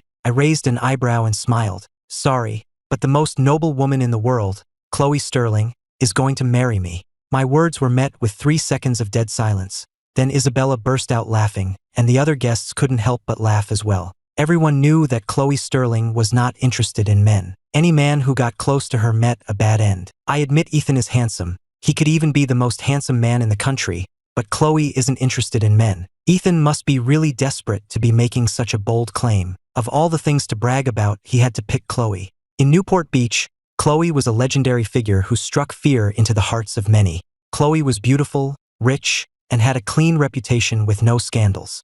The only problem was, she didn't like men. A celebrity once tried to get close to her and ended up with his dirty laundry aired out and in prison. And even more terrifying, if any man so much as touched her clothes, he would lose a finger. In short, the rumored Chloe was a very scary person. And now I was saying that Chloe, a woman who saw men as a plague, was going to marry him. This was truly more ridiculous than the sun rising in the west. I put the ring away. "I've broken off the engagement. You can continue with your own." I looked up at the guests and said, "By the way, remember to congratulate me on breaking off the engagement, because if you do, you'll have a chance to collaborate with Vance Enterprises and Sterling Corporation." This made everyone's eyes light up. The Hayes family's position in Newport Beach had always been mediocre. People below them would try to curry favor, while those above looked down on them. So most of the people who came today were here to suck up. If they could collaborate with Sterling Corporation or even Vance Enterprises, it would be much better than the Hayes family. Isabella sneered. "Do you really think Sterling Corporation is your family's business? You say you can collaborate and it just happens? You just made a huge brag, and now you're acting like you're in charge of Sterling Corporation for Chloe? That's hilarious." I lowered my eyes and chuckled. Everyone here should have received a notification by now. Ding! All sorts of notification sounds went off. They were all messages from their secretaries or company executives. Sterling Corporation has issued a notice. Congratulate Ethan Vance on breaking off his engagement with Isabella Hayes within 3 days for a chance to discuss a collaboration with Sterling Corporation. What did it mean to collaborate with Sterling Corporation? The odds were lower than winning a $5 million lottery. Don't underestimate the phrase, discuss a collaboration. At their level, they couldn't even get a meeting with a Sterling Corporation executive. And now, all they had to do was say, "Congratulations to Ethan for breaking off the engagement. Congratulations to Ethan on breaking off the engagement. Truly, congratulations." And so, a chorus of congratulations for my engagement breakup rang out. Isabella and her family's faces were extremely ugly, and they almost died of anger. It was mainly because they were so frustrated. Although people had to curry favor with them, they didn't dare to offend these people. "Isabella, congratulations on being dumped." Isabella's face was so ugly she looked like she wanted to kill someone. The surrounding guests all smiled and congratulated her. "Ms. Hayes, Mrs. Hayes, congratulations on being dumped by the Vance family. Mr. Vance, congratulations to your son for picking up the trash that Mr. Ethan Vance didn't want." Every congratulations was like a slap in the face to Isabella's family. They had to hold in their anger and force a smile. I stood to the side and reminded them, "Mr. Hayes, Isabella, people are congratulating you. Shouldn't you say thank you?" The Hayes family was so angry they wanted to cough up blood, but they still had to force themselves to say thank you. Just then, a caw-caw sound came from the sky. Everyone looked up to see a large flock of crows flying over, a black mass in the sky. Mrs. Hayes immediately pointed at me and cursed, "You jinx! Even the crows are here to announce your death." I calmly looked up. "We'll see who's unlucky." The words had barely left my mouth when the lead crow swooped down. Splat! A bird dropping landed precisely on Mrs. Hayes's face. Then the entire flock began an aerial assault on the Hayes family. 2 sparrows flew to my shoulder, chirping for credit. "Ethan, do you like the surprise? We specially called in so many helpers." I narrowed my eyes, watching with satisfaction as Isabella and her family descended into chaos.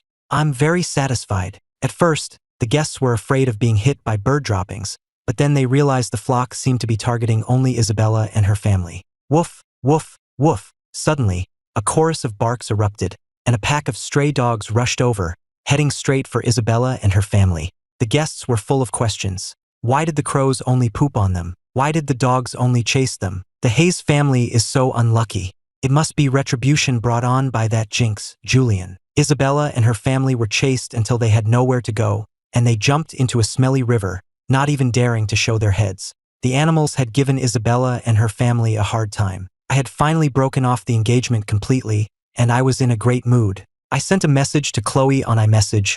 Chloe, I'm free. When Chloe saw the message, her heart tightened. She ordered coldly, Sarah, lock down the entire city immediately and bring Ethan back. Acquire the Hayes company at once. Ding. I broke off the engagement with Isabella, so we can be together now. I want to fly to your side right now for kisses and hugs. I want to taste your lips.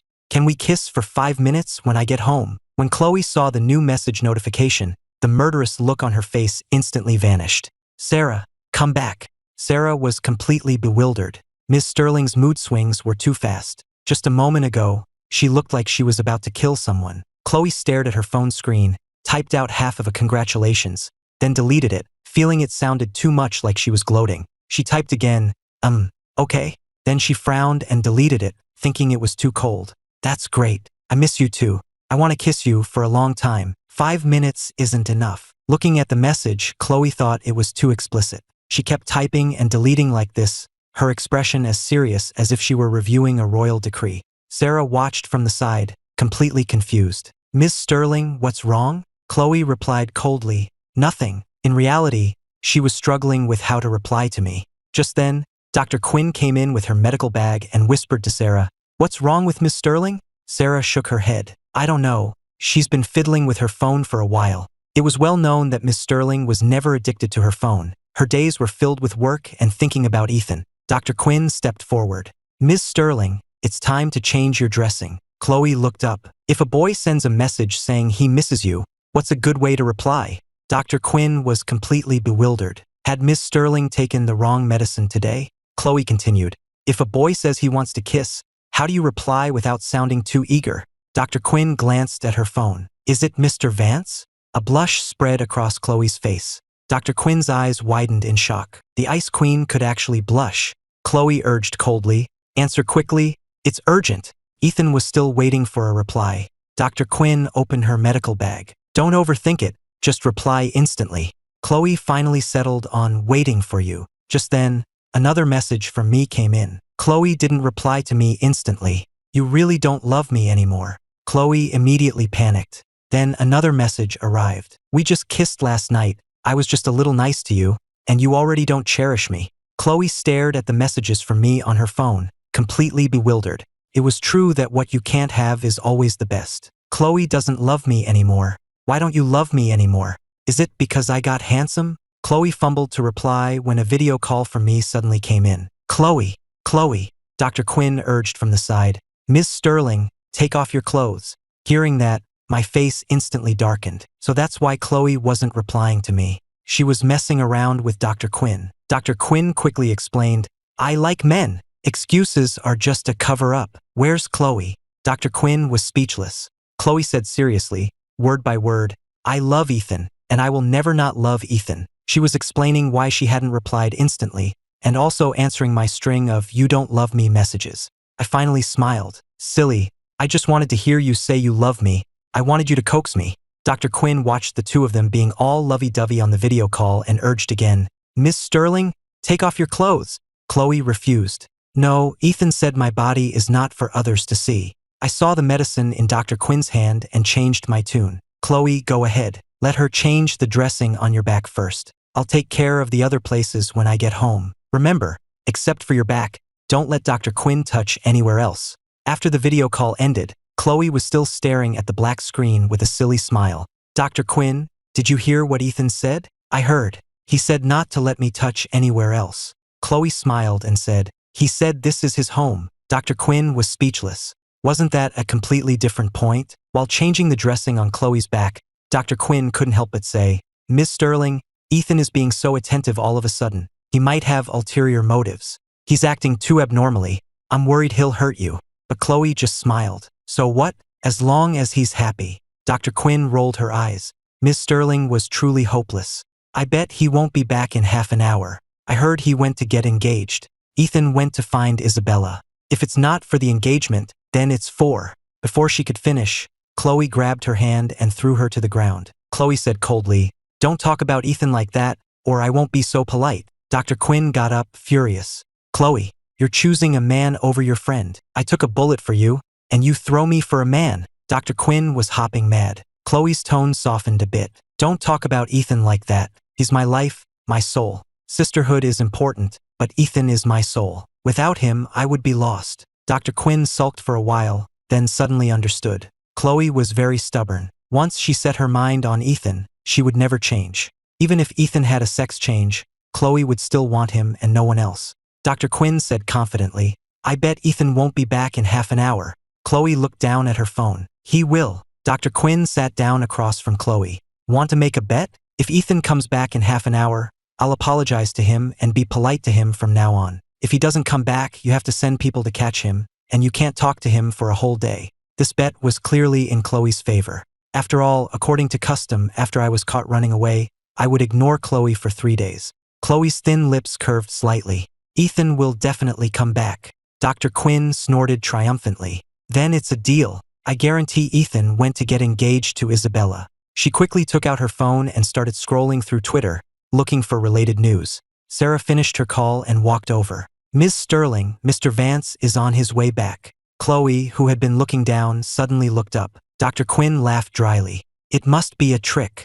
Sarah gave her a look and recounted the whole story of my engagement breakup in detail. The scene was quite spectacular. Dr. Quinn was dumbfounded. Ethan really broke off the engagement and set off firecrackers to celebrate. Bruno is Ethan's bodyguard.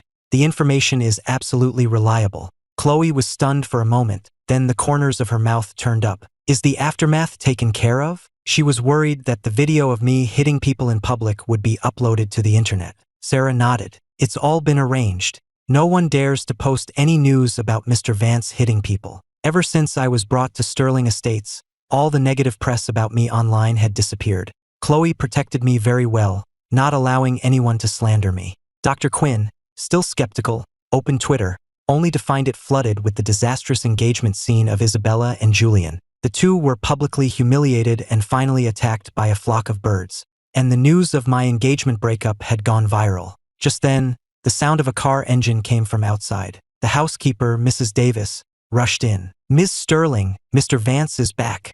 Chloe's dull eyes suddenly lit up. Dr. Quinn stood there, still in disbelief. "No, it can't be, right?" Sarah walked over and patted her face. "Did you hear that? That's the sound of being proven wrong." Dr. Quinn slapped her hand away. "Get lost. You want a shot." She had to see for herself. Ethan must have run away long ago. I had just gotten out of the car when I saw Chloe walking towards me. We embraced. "Chloe, I'm back. Did you miss me?" Chloe nodded. I looked down and caressed her lips with my fingertips. "I want to taste this." Chloe couldn't resist my teasing and stood on her tiptoes to kiss me. Dr. Quinn came out just in time to see us kissing passionately. Sarah leaned against the door, gloating. "Not only is he back, but he's also getting kisses and hugs."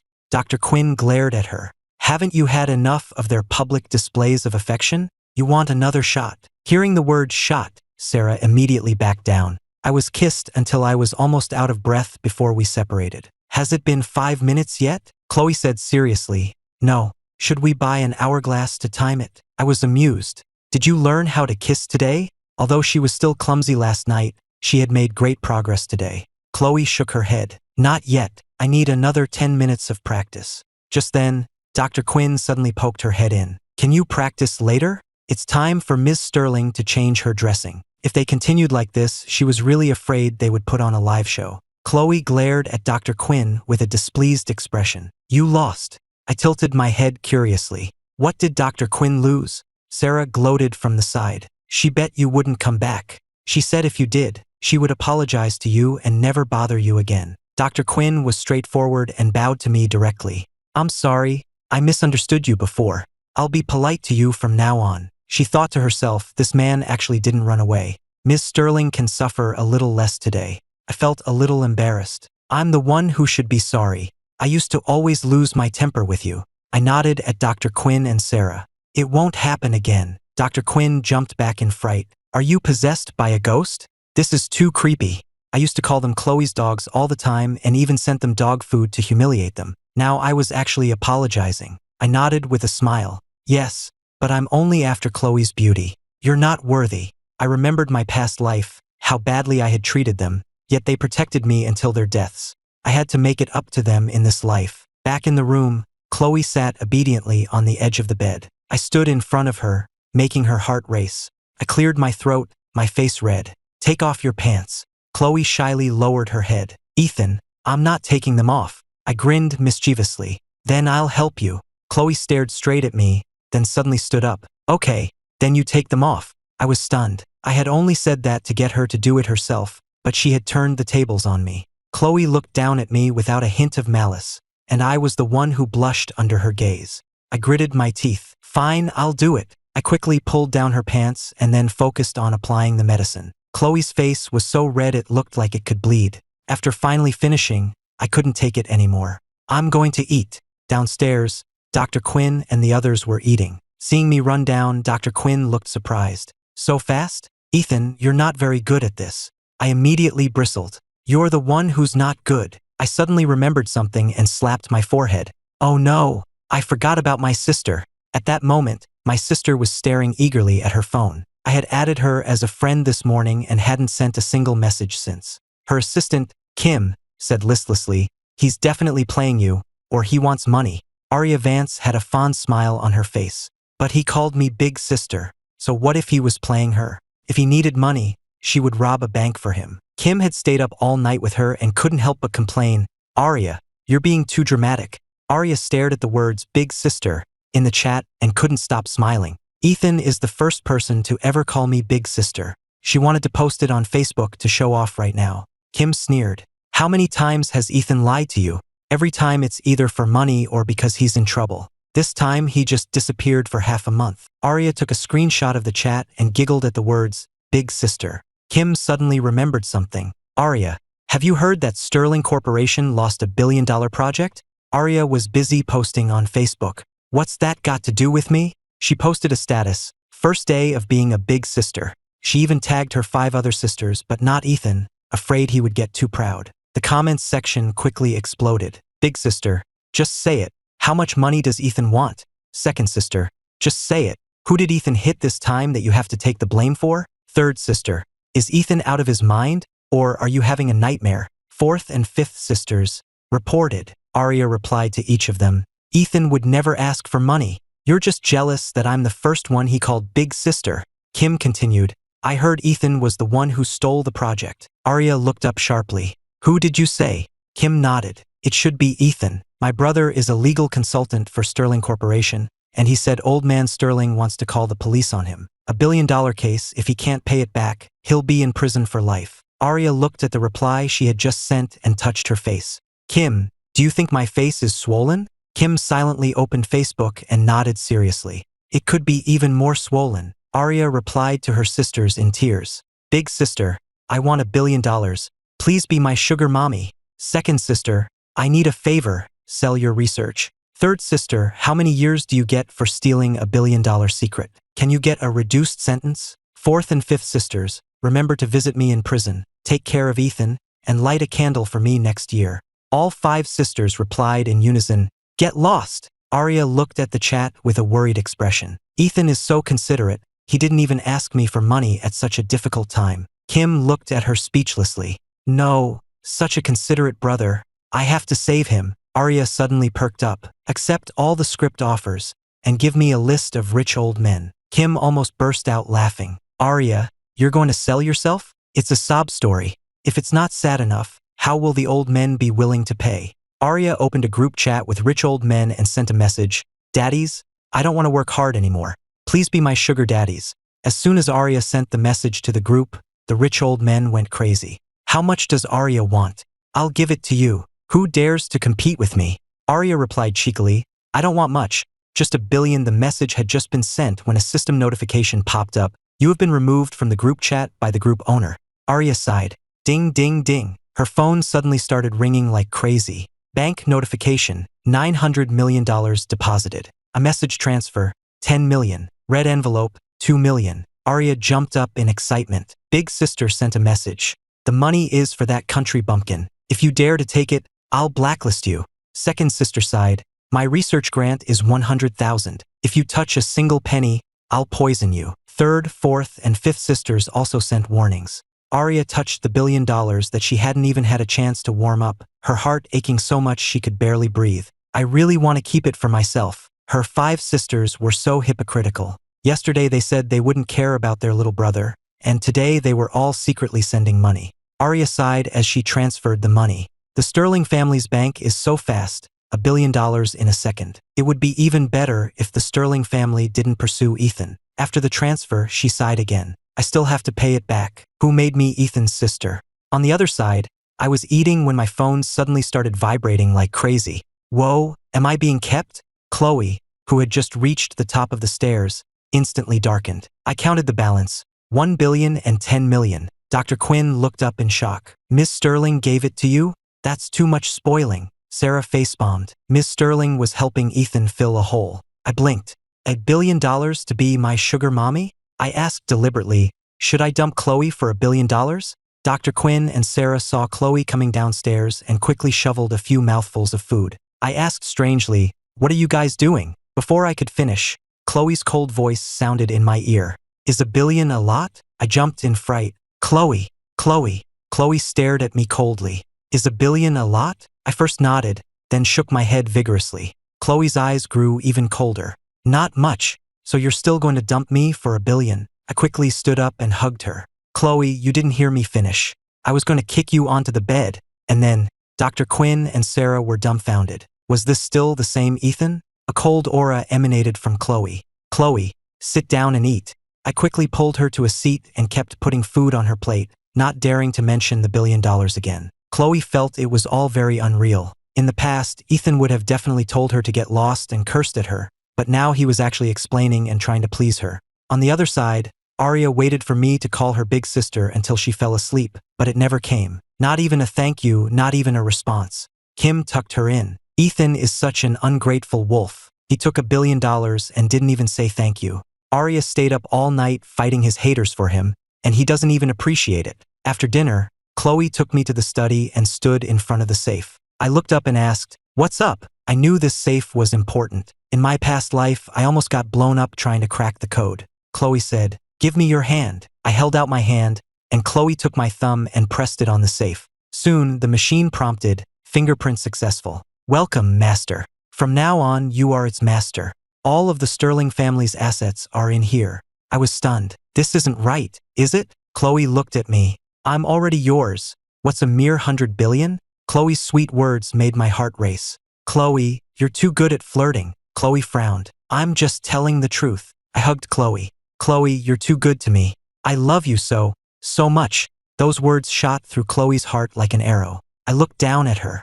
Chloe, can I make a small request? Chloe wanted to refuse, but I immediately cut her off. Don't you dare refuse. Chloe's face turned cold. Let's get this straight. Leaving Sterling Estates is out of the question. I nodded. I just want to go home and see. Chloe's eyes grew colder, like a demon from hell. Chloe, I want to go back. Before I could finish, Chloe turned and walked away. I rushed forward in fear and hugged her from behind. Chloe, don't go. The fear of losing Chloe from my past life washed over me again. Chloe's body was stiff, but she was still stubborn. Ethan, don't think a few kisses will get you out of Sterling Estates. She pushed my arms away. Ethan, don't even think about it. This is your home. The door slammed shut. I ran my hands through my short hair in frustration. Chloe was too stubborn. At the same time, I was annoyed with myself for being too hasty. I should have waited a few days. But thinking about Marcus making a move on Vance Enterprises, I had to go back as soon as possible, or the Vance family would be finished. Clearly, Chloe still didn't trust me and was afraid I would run away. I slumped over the desk, worried. How could I make Chloe trust me quickly? How could I build trust fast? I picked up my phone and started searching. How to make a woman happy. How to make a woman believe a man can't live without her. How to prove a man really loves her. The search results were all the same. Hug her, kiss her, marry her. One particular answer stood out. A woman who uses distrust as an excuse to make demands is just playing games. Be smart about it. This clearly didn't apply to Chloe. I had no choice but to ask my good friend for help. Leo, help. How do I make a woman quickly believe that I love her and won't leave her? Leo joked. First, tell me which damn woman? Chloe Sterling. After 3 minutes of silence, Leo's messages started flooding in, and then a video call came through. Ethan, we promised not to forget each other when we got rich, but you went home to your family and left me in the dust. I laughed and retorted, so are you a dog? Leo barked directly, woof, give me money. We both burst out laughing. Even though we hadn't spoken in a month, we could still joke around without any reservations when we met again. Leo suddenly noticed my face. You finally decided to take off that ugly makeup? He had known me for so long and knew I was deliberately making myself look ugly. He just didn't expect me to take it off after only a month. The power of love is truly great. Leo suddenly remembered something. Wait, isn't your fiancée Isabella? How did you get involved with Chloe? I'm telling you, Isabella is no good. I froze. A month ago, when I had just gotten engaged to Isabella, Leo had said she was a flirt, and I had gotten angry and cut off contact with him. Thinking about how in my past life I had broken off my friendship with Leo because I didn't listen to his advice, and how he had died a tragic death with his killer never found, my nose tingled. Leo, I miss you. Leo shivered. Don't be so cheesy. Hurry up and tell me about your whoever. At that moment, Chloe, at the door, heard, I miss you, and her face instantly darkened. Only when she heard a male voice did her murderous aura gradually subside. Leo asked me seriously, are you really trying to get with Chloe? I looked down. Right now, I'm locked up in Chloe's house. I need to gain her trust so I can go back. Chloe's eyes instantly dimmed, so it was just to go home. I continued, but I will come back to Chloe's side. My 6 sisters would never agree to her taking me by force like this.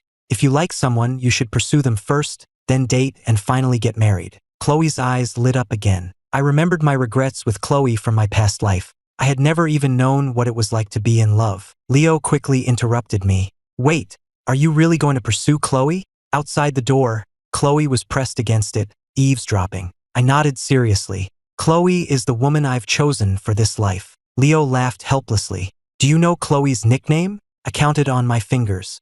The cold-blooded, ruthless, high and mighty queen of hell. Leo advised, since you know, then stop dreaming. I was unconvinced. She liked me first. I'm living at her house now. Leo rolled his eyes. If you want to pursue Chloe, then use the first trick I taught you. I immediately blushed. Isn't that too fast? We haven't even confirmed our relationship yet. Leo tried to scare me. Then you might as well give up. I heard just touching her gets your hand chopped off. Suddenly, the door opened and Chloe strode in. I looked at her in surprise. Chloe, when did you? Leo was still making sarcastic remarks on the video call. If Chloe knew you were after her, wouldn't she kill you? Before he could finish, he saw a woman appear on the screen and kiss me directly. Leo screamed, which woman dares to kiss Ethan? Is it that trashy Isabella? I'm going to. Just then, Chloe let go of me, gave a stiff smile to the camera, and said, hello, I'm Chloe Sterling. Leo, who was about to grab a knife to save me, saw Chloe's beautiful yet murderous face and didn't dare to speak. Chloe continued to smile. I won't hurt Ethan. I'll spoil him. Leo cupped his hands in a gesture of respect. Hello, sorry to bother you, goodbye. With that, he turned and ran. Chloe looked down at me. Your friend. Her voice was icy, her emotions unreadable. I looked at Chloe cautiously. Yeah, don't scare him. What I really wanted to say was, don't go after Leo. Chloe smiled. He seems nice. You can hang out with him, just for saying Isabella was trash. I reached out and took Chloe's hand. Chloe, don't be angry, Before I could finish, Chloe interrupted me. You can go home. I looked up sharply, staring at her in disbelief. Chloe, you're the best. Don't you dare take it back. I was afraid Chloe would be unhappy, so I kissed her on the cheek. The corners of Chloe's mouth turned up slightly. But there are conditions.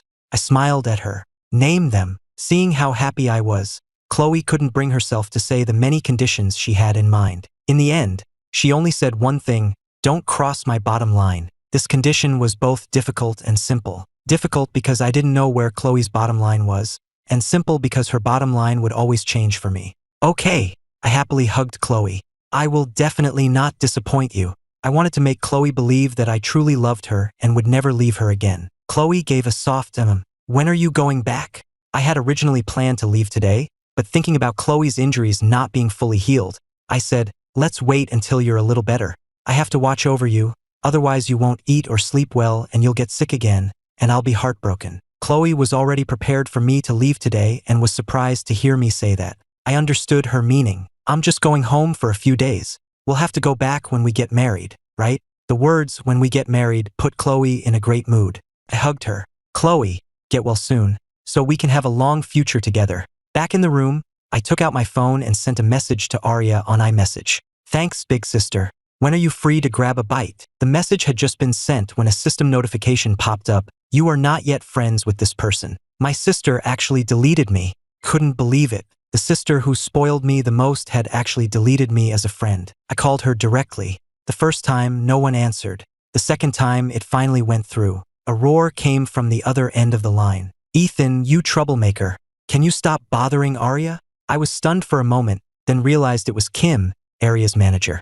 Although her abilities were average, she was exceptionally good to Arya, so good that in my past life, there were rumors that they were a couple. Kim was hiding in the bathroom, her voice low. You can fool Arya, but you can't fool me. You got into trouble yesterday, and Arya stayed up all night defending you on Twitter. This morning, when she heard you stole the Sterling project, she immediately scraped together $1 billion for you, just because you called her big sister. Kim got angrier as she spoke. And what about you? Not even a thank you, and you framed Arya for plagiarism. You ungrateful wolf. Take your billion and get lost. Don't come back to bother Arya. My ears were ringing from her shouting, but hearing that my sister had stayed up all night fighting for me and scraped together money, my heart warmed. 900 million of that was from our eldest sister, right? For her to be able to come up with that much 5 years ago, the company's finances must have been tight. Kim became alert. You just got the money, and now you're after our eldest sister? I changed the subject. I'm not going to cause trouble for my sister this time. I want to help her write lyrics and compose music. Kim's voice suddenly rose. What? You're going to write a song for Arya? Do you even know how? I blinked. Of course I do. I'm the world-famous composer, Van. I had studied with my mysterious grandmother since I was a child, mastering everything from music and art to computer technology. My grandmother didn't let me use my real name, so I published my work under the pseudonym Van. Kim sneered. You, Van? When Van was composing, you were still in diapers. I frowned.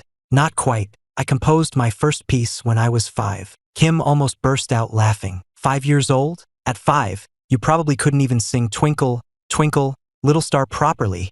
Being looked down on like this really made me angry. Kim, I really am Van. I'm going to write a song for my sister and make her a global superstar. Kim was so amused by my bragging that she laughed. My dear young master, as long as you don't cause trouble and don't call her big sister, I'll kneel down and call you grandpa. Can we stop bragging? Isn't Arya's reputation bad enough? You writing a song. Noticing the sudden silence on the other end of the line, Kim got a little flustered. This was Arya's precious treasure. If I really got angry, she would be in the hospital tomorrow. Kim quickly changed her tune. Fine, I'll call you young master, okay? Just stay away from Arya and don't call her big sister. I took a deep breath and decided not to argue with this loyal assistant. Put my sister on the phone. She'll believe me. Kim refused directly. Just be your young master, don't be some Van. If you say another word, I'll block you. With that, she hung up. Looking at the phone, Kim ultimately couldn't bring herself to block me.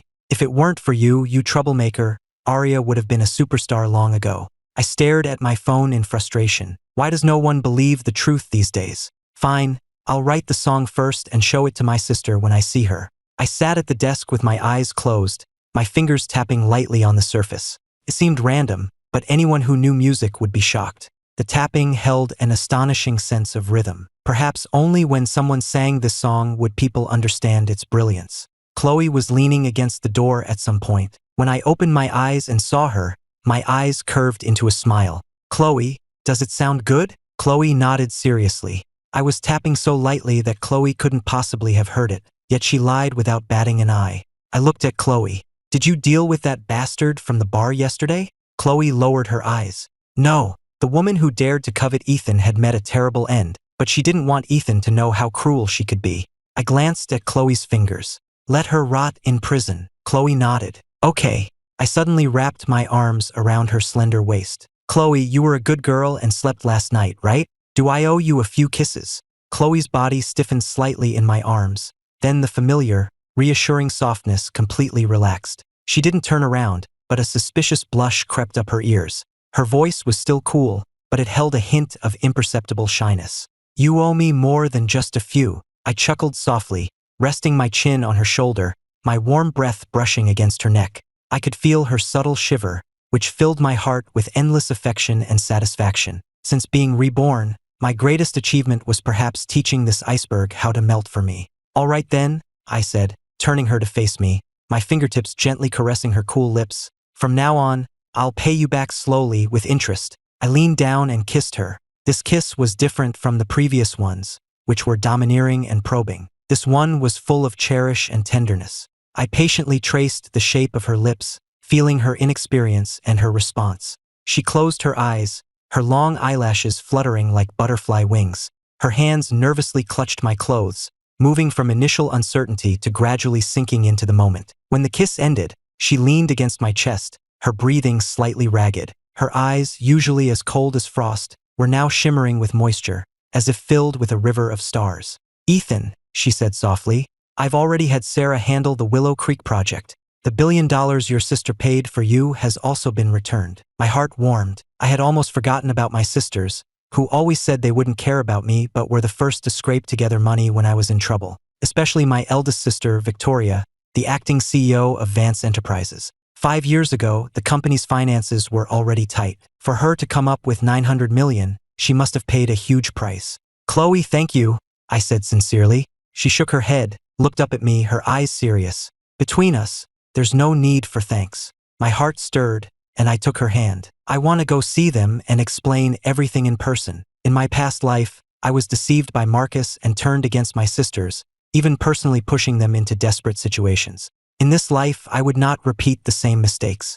Chloe's eyes flickered for a moment. I could see her hesitation, the instinctive fear of me leaving. But in the end, she just nodded and said softly, "Okay, I'll go with you." This trust moved me more than any sweet words. 2 days later, under Chloe's arrangement, I met with my 6 sisters at Sterling Estates. Watching them get out of their cars one by one, each with their own unique style, but all carrying an innate pride and distance, my eyes couldn't help but well up. My eldest sister, Victoria, was in a sharp suit, her presence powerful. My second sister, Evelyn, wore gold-rimmed glasses and exuded a scholarly elegance. My third sister, Clara, was a top lawyer in the country, her eyes as sharp as a knife. My fourth sister, Olivia, was an internationally renowned artist with an ethereal air. My fifth sister, Maya, was a dancer with a graceful figure.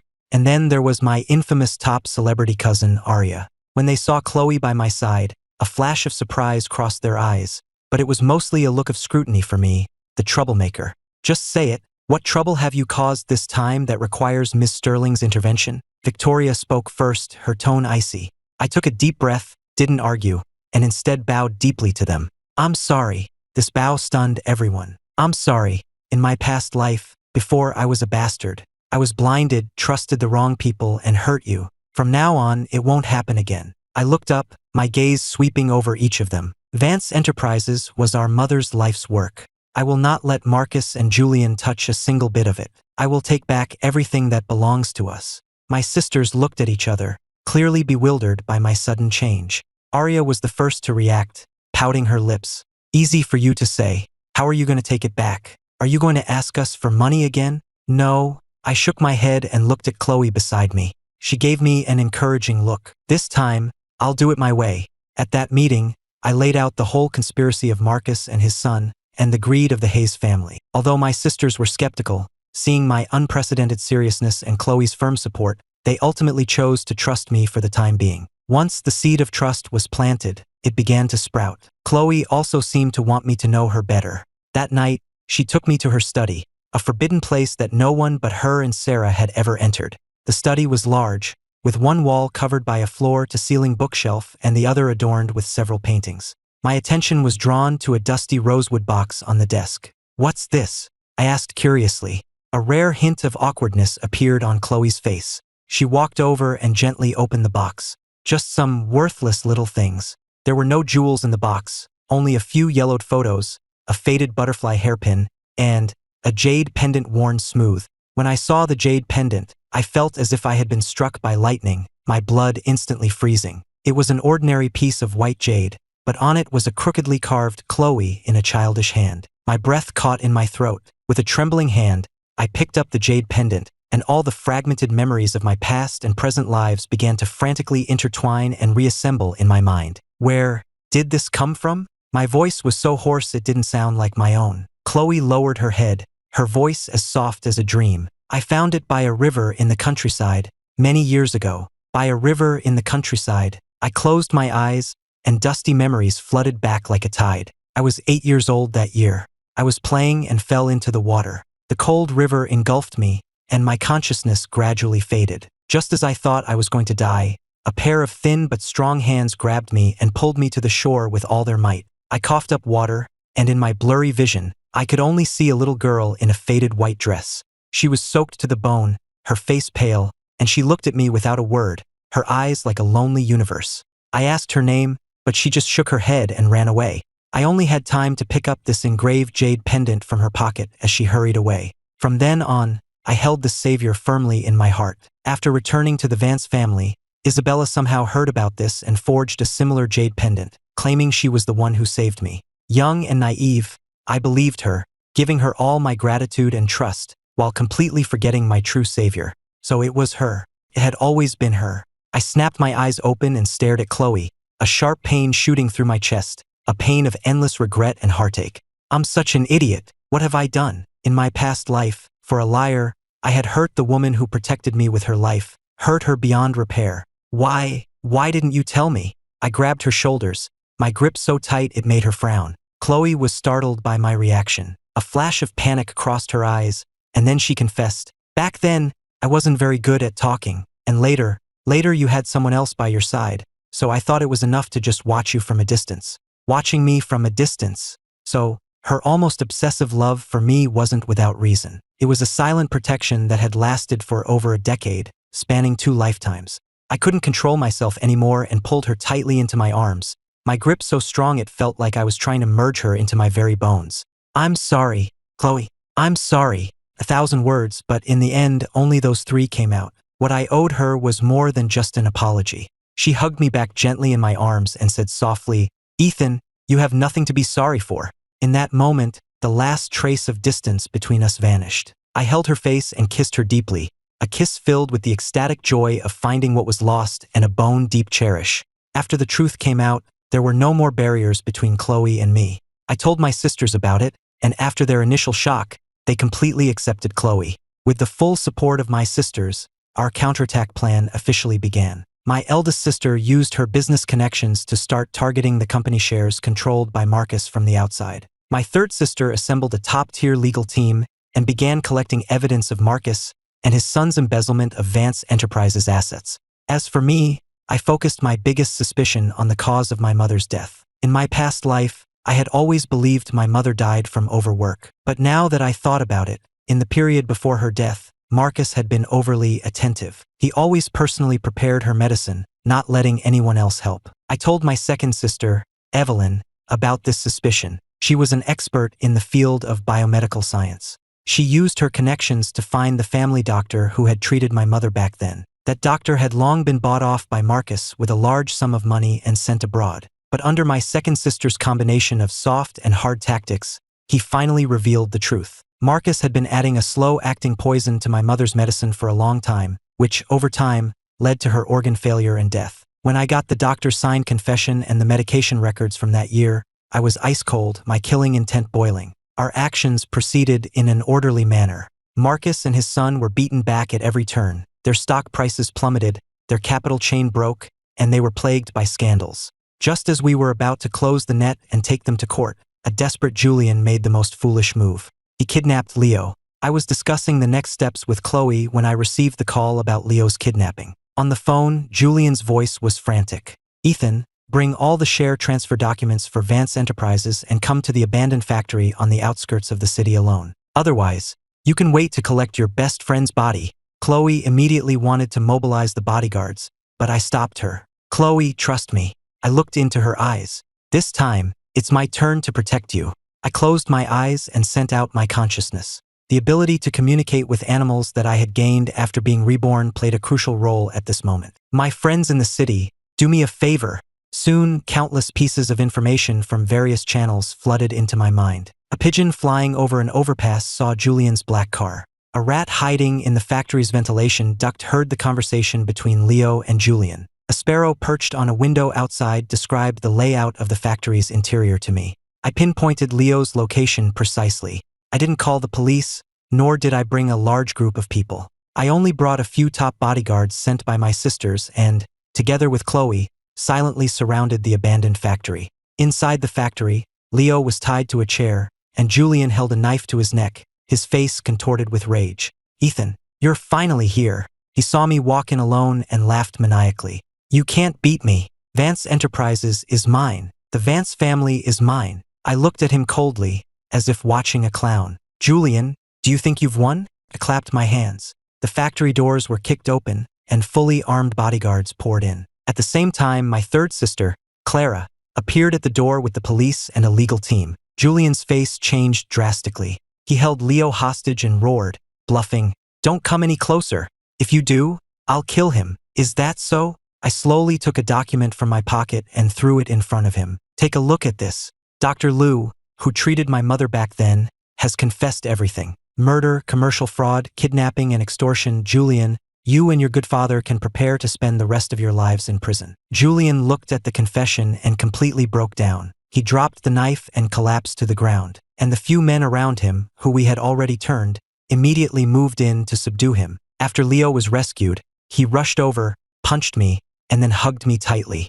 "You punk, you scared me to death." I smiled and patted his back. In my past life, he died because of me. In this life, I finally protected him. The dust settled. Marcus and Julian were convicted of multiple felonies and sentenced to life in prison. The Hayes family, as accomplices, also went bankrupt. After losing everything, Isabella had a mental breakdown and was sent to a sanatorium. A few months later, under the joint management of my sisters and me, Vance Enterprises was back on track, even more prosperous than before. That day was the anniversary of my mother's death. I took Chloe to the cemetery. On the tombstone, my mother smiled gently and kindly. I placed a bouquet of her favorite white orchids and said softly, "Mom, I've protected the Vance family, and I've also found someone worth loving for a lifetime. May you rest in peace." After I finished, I turned around. Chloe stood quietly not far away, the afternoon sun filtering through the leaves, casting dappled light on her, as beautiful as a painting. I walked towards her step by step, stood in front of her,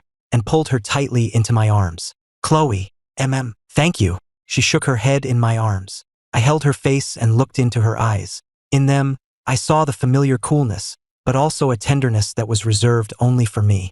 I said, word by word, with utmost seriousness, "Thank you for appearing in both of my lives." Her eyes reddened, and she didn't speak, but simply stood on her tiptoes and met my lips with her own. This kiss was without probing or shyness, only a love and peace that ran bone deep. The sun was warm, and the breeze was gentle. It felt as if we held each other's entire world and an eternal future. I knew that from this moment on, our fateful entanglement had finally transformed into the most perfect redemption.